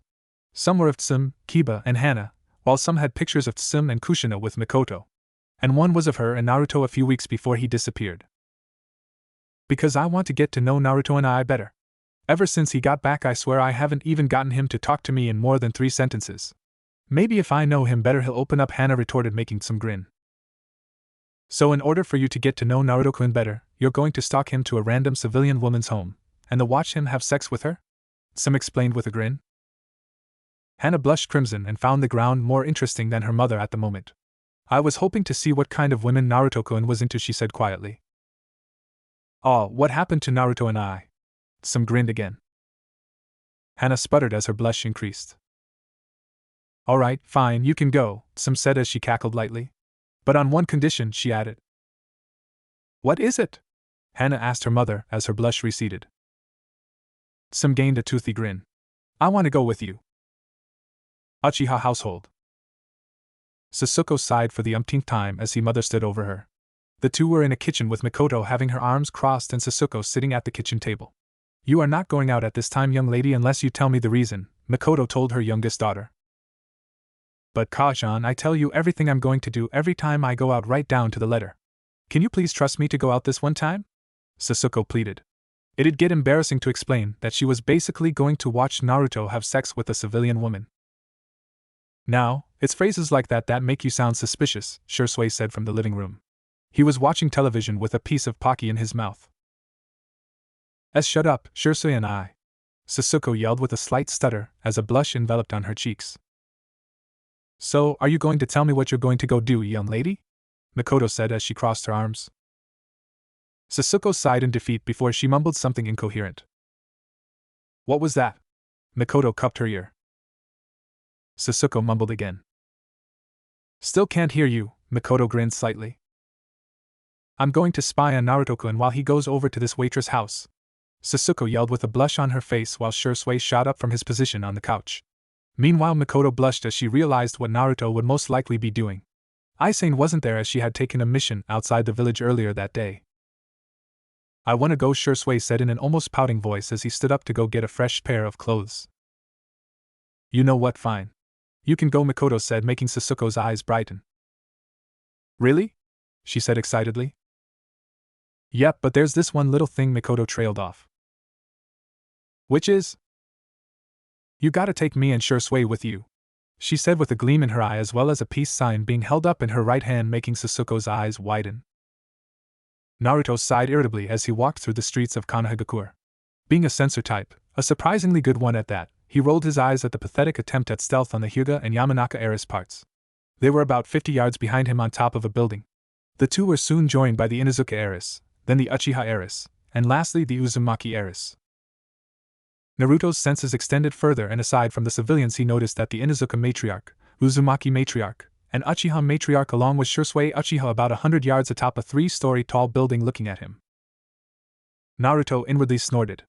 If the previous 4 were caught by patrolling ANBU, they would be in trouble. It was illegal for regular ninja to stalk civilians. The heiress wouldn't be in that much trouble other than a fine, but the matriarchs and Shursui would. Hell, it used to be illegal to stalk ninja and civilians, but Orochimaru changed that. Naruto then grew curious as to why the matriarchs and Shursui were there. Naruto knew that the heiresses would be stalking him. It wasn't that difficult if one were to channel chakra to their ear. Naruto's thoughts reverted to the ninja stalking him. The matriarchs should have gotten a good enough look earlier that day back at the academy. Were they really that interested in his sex life? Naruto then put two and two to figure out that the Yamanaka and Hyuga heiresses didn't know the other three's mothers were there. As Naruto walked through the night streets, he looked at the women swooning at him, winking at him, and blowing kisses at him. Naruto smirked lightly. He really needed to take more walks at night, and he also found some other ways to spend his evenings. The night always appealed to him. The stars did as well. Naruto always wondered what was in the vast expanse of space, and chuckled lightly. It was a hollow dream of his to get off this rock and travel. To find what was out there in the last frontier. But that's what it was, just a dream. Spin-off crossover maybe? Hee hee. That'd be a good thing to mess with. Tell what you guys would think about that. He had no interest in studying astronomy, but it was a favorite pastime to just look at the stars. He shook his head lightly as to rid himself of the thoughts. He pulled the piece of paper out of his pocket and looked at the address again. He was close to his destination and his internal clock was drawing near to 9 p.m., so he really needed to zone in as to not pass the street he would need to go on. As he walked, he could feel his followers jumping from building to building as he progressed down the street. He didn't like other people in his business unless he let them, unknowingly like his other self. He couldn't outright attack them because that would cause more trouble than it was worth, so he would just humor them. He found it slightly odd that his birth mother found such an interest in his sex life, but then again, was she desperate? From what he remembered, she was a very prideful woman, so she wouldn't just sleep with a man to quench her urges, so Naruto guessed that Minato was the only person, in her entire life, that she had ever slept with, and when they divorced her sex life was put on halt. He chuckled at that. Minato, on the other hand, was most likely sleeping with many women, probably wooing them with his status as Hokage, but he wouldn't dare try any advances on some, her clansmen, Mikoto or Aizen or anyone related to them. So, aside from them, Naruto figured the rest of the village's female were fair game. The same could have been said for Mikoto and Sum. Mikoto had been signed away before her birth on a marriage contract, so she was in a loveless marriage. Naruto had also learned recently that Fugaka had no love for her, only having 2 children as per the contract's agreement. So Naruto figured she had never truly felt the touch of a man aside from the 2 times she had sex to conceive Aizen and Sasuke. Sim wasn't married when she had Kiba and Hana. She had always been a cold person and had gotten drunk with one of her best friends that was a part of the clan. They fooled around a bit, her virginity being taken in the process, and when she found out she was pregnant, the man ran for the hills, even going so far as to leave the clan. Both were proud women like his birth mother. Naruto knew that for a fact. They wouldn't grace just any man with their intimacy. Naruto chuckled lightly again. He was probably getting more than his father ever did. Naruto didn't classify himself as a womanizer, just a man with many options available to him at any given time or place. He looked back at the piece of paper in his hand and looked at a nearby street sign. The waitress lived in an apartment, so it would be in an apartment complex, of course. He turned to his left on another street and proceeded forward when he came to a building. It was at least 3 stories tall, white in color, 2 windows with each apartment along with red stairs that stopped on every floor. The roof had yellow-orange tiles on it. He felt his followers/stalkers jump to another building as he walked up to the stairs to apartment 3A on the 3rd floor. He stood in front on the door and knocked on it 3 times. He waited a moment. 1 second! A voice called from the other side, signifying the waitress was indeed there. Naruto waited a moment before the door opened to reveal the waitress, dressed in a simple white t-shirt, her hair up in a bun, and her pink panties clearly visible. "Ohio, Naruto-kun," she purred as she propped herself on the door frame, a sultry grin on her face. "I actually never caught your name," Naruto chuckled lightly as she stepped aside to let him inside. He noticed it was nicely furnished with a red leather couch, 32-inch flat-screen television in the living room, a coffee table in front of the couch with a black rug below it. It had hardwood floors that looked freshly polished. The walls were painted a dull whitish gray, and it also sported an overhead fan that was turned on. A kitchen was connected to the living room with blue countertops, microwave, stove, and double sink with a dishwasher as well. It had a few pictures, some of which seemed to have her as a little girl with her parents, and others with another woman. The woman had dull blonde hair that seemed lightly frizzy with a few loose strands. She had a pair of tinted ocular glasses and usually sported a white doctor's coat with blue undershirt and dark blue skirt and a Konoha forehead protector around her waist. She seemed cute in Naruto's opinion. Said woman was also sitting on the red leather couch with only her shirt and skirt on, sporting a deep, crimson blush on her face while looking at the ground. Naruto swore he heard a threesome from outside of the apartment but paid it no mind aside from pegging it as his mother saying that. It's Otoha, she smiled at him while he nodded before stepping inside the apartment before she closed the door behind him. And why is she here? Naruto asked as he gestured to the woman in blue before he took off his black sandals and sat them next to the door. This is Shiho. She's a 20-year-old virgin and she's going to join us, Otoha said with a sultry grin. Is that a problem? She asked Naruto while Shiho ebbed lightly before she sunk into the couch. Naruto chuckled lightly. Of course not, he said with a little mirth in his voice. Shiho merely ebbed again, making Otoha giggle lightly. Meanwhile, Naruto moved over to the couch and sat down beside the shy Kunoichi and watched with a little humor in his eyes as he saw her shy away from him lightly with a blush on her face. Naruto noticed that Otoha had a white uniform on the counter in the kitchen. It looked like a nurse's uniform. I thought you were a waitress? He asked her absently while she walked over. I got a job earlier at the hospital. I finished school a week ago and the hospital accepted me today, Otoha explained, making Naruto nod his head. Anyways, Shiho-chan's a prude and shy as hell. I thought that maybe if she could lose her V-plates then maybe she'd loosen up a little, Otoha explained as she sat down beside Naruto and watched curiously as he put his tanto on the table. Why'd you bring your sword with you? She asked as she ran her fingers up his arm. If Naruto wasn't as experienced as he was then he would have shivered at the touch. Shinobi rule number 6, never go anywhere unprotected, Naruto explained as he trailed his fingers up her bare leg, making her visibly shudder. Not even in your home village? She, as her eyes became half-lidded as his breath was felt on her skin. He inched ever so closely to her, making her face blush lightly. Especially not in your home village, he responded lightly as his arms snaked around her waist before rubbing her womanhood. She gasped, making her mouth form an O shape before he took her in a lustful kiss, making an observing Shiho eep again. So wanna explain how you got that tattoo? Kisame explained as she, Naruto, and Mei sat around the campfire at their campsite. Naruto didn't say anything as he continued to look at the intricate artwork that comprised the tattoo. Come on, Naruto-kun, since you didn't hunt for food the least you can do is tell us where you got it. We're in the middle of the forest so you couldn't have got it by traditional means, Mei asked their sensei with a cute pout. Naruto looked up at them before raising his right hand. It counted down. 3, 2, 1. Ah! They heard a voice scream, making Mei and Kisame jump up frantically while White Setsu came running through some foliage with a very large black bear barreling after him, completely ignoring Mei, Naruto, and Kisame. I did go hunting with Zetsu as bait, he said simply as his sickle poofed into existence from its seal. Looks like we're having bear tonight, he trailed off as he walked to find the bear and Zetsu. Naruto's dull cerulean eyes slowly opened to see the inside of the tent he was sleeping in. His chakra sensing abilities extended immediately to feel for hostiles. He grunted in annoyance at how Mei and Kisame were leaking out chakra like there was no tomorrow. If Zetsu weren't on watch they might have been dead due to enemy assassins. Well, Mei and Kisame would have been. Naruto sat up before he rolled his neck, making several popping sounds resonate from the vertebrae.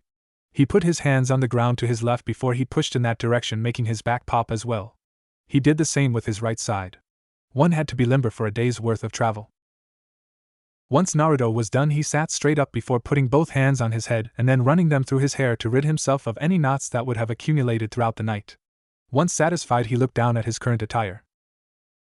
His sickle, gun, and armor were each sealed along his arms, and his shirt was beside him, leaving him shirtless. He picked up the article of clothing before throwing it over his shoulder. He slipped on his closed-toe sandals before exiting the tent. His pupils dilated as they met the early morning sun, taking in the light. He stood there, breathing in the air of the unpolluted forest. His mind drifted while calming. Walking to Yugakure will take quite some more time than I have allotted myself. We will make it there by nightfall, and if my 2 students cannot keep up, then that is their problem, Naruto thought as he reached back inside his tent to the satchel. He pulled out a scroll about the size of the summoning scroll he had used to be reverse summoned to Kaidana Yama, Colossal Mountain, and held it. He stretched his arms and legs before putting the scroll onto the ground. He channeled chakra to his left leg before kicking the scroll open. A moment later, a large poof of smoke came from the scroll, and once it dissipated, it revealed several weapons. Katanas, broadswords, zanbatos, and other assorted weapons came from the scroll. They were cheap weapons meant to be used in battle, broken, and then get a new one to replace it. He was no novice to Bukujutsu, but he also was far from the best outside of his kama, sickle/scythe, and gunbai. He exhaled deeply as he put a hand on a plain-looking zanbato with a silver blade, gray hilt, and regular cloth wrapped around said hilt. He disappeared in a burst of speed, and if someone were nearby, they would hear trees falling. But one thing was clear to him. He would get an actual zanbato, one that he could use in countless battles. And he knew just who to get one from. It wouldn't be easy, and he didn't know the location of the sword's owner, but one way or another he would acquire it.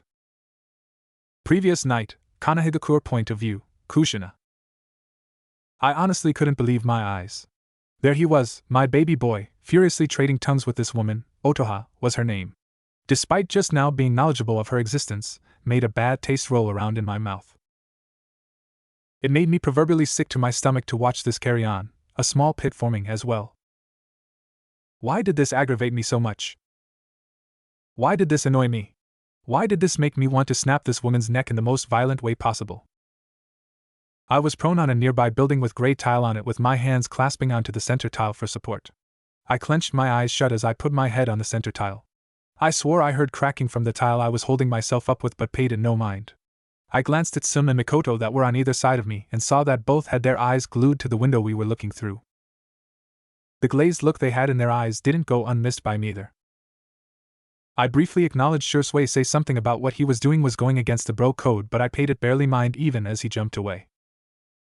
I clenched my eyes once more as I pulled myself up just before I forced my orbs open to see Naruto pulling his shirt off and the waitress in her undergarments both reigniting a furious lust-filled kiss.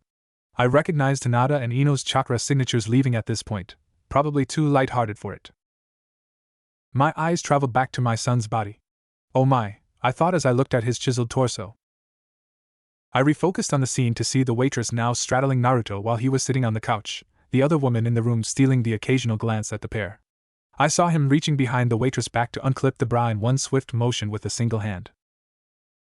He must be good at this, I inwardly giggled slightly, though I felt my face heat up again. Damn it, why was this getting to me? This made me recall my love life before the divorce with Minato. Before we married, I loved that man with all my heart. I didn't look at another man, didn't speak to another man, I didn't do anything. I was so in love with the fourth Hokage. The first time we had sex, after our honeymoon, was so special to me, but I quickly noticed that Minato didn't have that much of a libido, so even after giving birth, we didn't go at it like rabbits. I found that I myself didn't have much of a libido either, save every couple months or so. Hell, even after the divorce I didn't masturbate that much. However, this act, this little peeping session, was making me ache. Ache for the touch of another, for all the pent-up frustration to be released. No, I thought. I've controlled it. I won't turn into a $2 whore just to please my own urges. I had told myself that many of times. I was absolutely positive Sim and Mikoto were like that too. I zoned back in to see Otoha grinding on Naruto as he expertly licked on her and sucked on her as a breastfeeding child would. She was moaning uncontrollably and rocking back and forth, moaning Naruto's name. It made my skin boil to watch this, but I had to. No, I needed to watch this, though the reason I needed to was unknown to even myself. He detached himself from the right breast before proverbially attacking the left one. He raised his right hand and caressed the previous one, the waitress moaning even more than before. I saw him reach his unoccupied left hand behind her to grope her behind. Minato was never one for foreplay, so this was new to me. He never did anything other than missionary either. What was Naruto to me? Was he just my son? Was he no longer my son? Was he something more? Point of view, Mikoto. Naruto attacked the waitress' lips once more, claimed them with his own as she writhed above him. I saw him use his left hand to caress her mound, was that still clad in its panties. Oh, how I longed to feel pleasure like this girl seemed to be feeling, the touch of another. It must have been wonderful. The faces she was making, the sounds my chakra-enhanced ears were picking up, and the body movement she did, it looked simply wonderful. Oh, if I weren't born as an Uchiha and some simple, clanless girl, then I wouldn't have been signed away before my birth and or conception. If only, I sighed dreamily. However, as much as Sum and Kushina said I didn't have it, my Uchiha pride wouldn't allow me to sleep with a simple commoner. It demanded someone who was not weak or a commoner. But he's a kid. Kushina's child no less. I rationalized to myself. Then again, this isn't something a kid would do, I thought as I looked away from the scene, a slight blush on my face. A moment later I looked back to see the waitress kneeling in front of Naruto, a sultry grin on her face as he caressed the back of her head. I saw her hand reach for the zipper in his pants, the bulge clearly visible as she ran her fingers across his black trousers. She unzipped them and parted the slot before unbuttoning his pants and pulling them down. She took off his shoes for him, pulled his pants off of him, with some of his assistance, and before I knew it he was only clad in a pair of red boxers. The waitress grinned again before she reached inside Naruto's boxers and pulled out his very large member. I could hear Tsum and Kushina gasp while I did as well. Naruto's member was nothing to scoff at as it was standing at a proud 8 inches, and with him being only 15 he still had room to grow. Definitely bigger than Fugaku's, I thought as my face was now sporting a full-blown blush as a slight grin was brought to my face. Naruto-kun, you sure do live up to your reputation, Otoha smiled sultrily as he kicked off his last remaining article of clothing before she knelt in front of him. He gently put a hand on the back of her head and guided her to where she was right beside his shaft. You want this, don't you? I heard him say. One could practically smell the arousal she was exuding. Of course, she said as she rubbed his manhood with her left hand before putting her face right next to it. Well, I don't think you deserve it, he said with a slight smirk, making her gasp in a playful manner. Oh my, Naruto-sama, that is bad. Perhaps I could provide some incentive to help you change your mind, she said in a low tone before reaching out with her tongue and licking the side of his shaft. Please me and I'll think about it, he said with an amused expression. She merely smirked in a playful manner. I think I can do that, Otoha smiled as she lowered herself, and she began to lick at his sensitive testicles before grasping his member with her left hand. She then began to make a pumping motion, making him smirk in a feral manner. As she worked his shaft, he looked over to Shiho, and he seemed to like what he found. Shiho's glasses were off to the side on a nearby table, revealing her heterochromatic eyes, one blue the other brown. However, they were both closed shut as she pleasured herself, her right hand pleasuring her mound while the other was sensually rubbing her left breast. She had taken down her ponytail and a few strands were on her face, and she was sweating. She had her mouth clenched as she seemed to hit a particularly sensitive spot. Her sleeveless red dress was pulled down to where her breasts were clearly visible, and she had long laid her lab coat beside her. I could see her toes curl as she played with herself. All sorts of shame that would have come from a clear-minded individual were long gone as this girl's mind was taken over by lust, her carnal desires, and her desire to finally get laid. Or at least that's what I thought about the matter, but I was also probably right. Yeah, I was right. Point of view, Tsum. I shivered. And then I shivered again. And once more. Oh my Cammy, I was so horny. Just watching this was getting me off. Come on, Tsum girl. Pull yourself together, I thought as I watched Naruto dominate the two girls. He had pulled the second girl, Shiho, into the mix by pulling her into his lap, kissing her while using one hand to finger her, and the other to guide that waitress, Otoha. It seems that he's done this before, I thought as I watched. Sure, I had read smut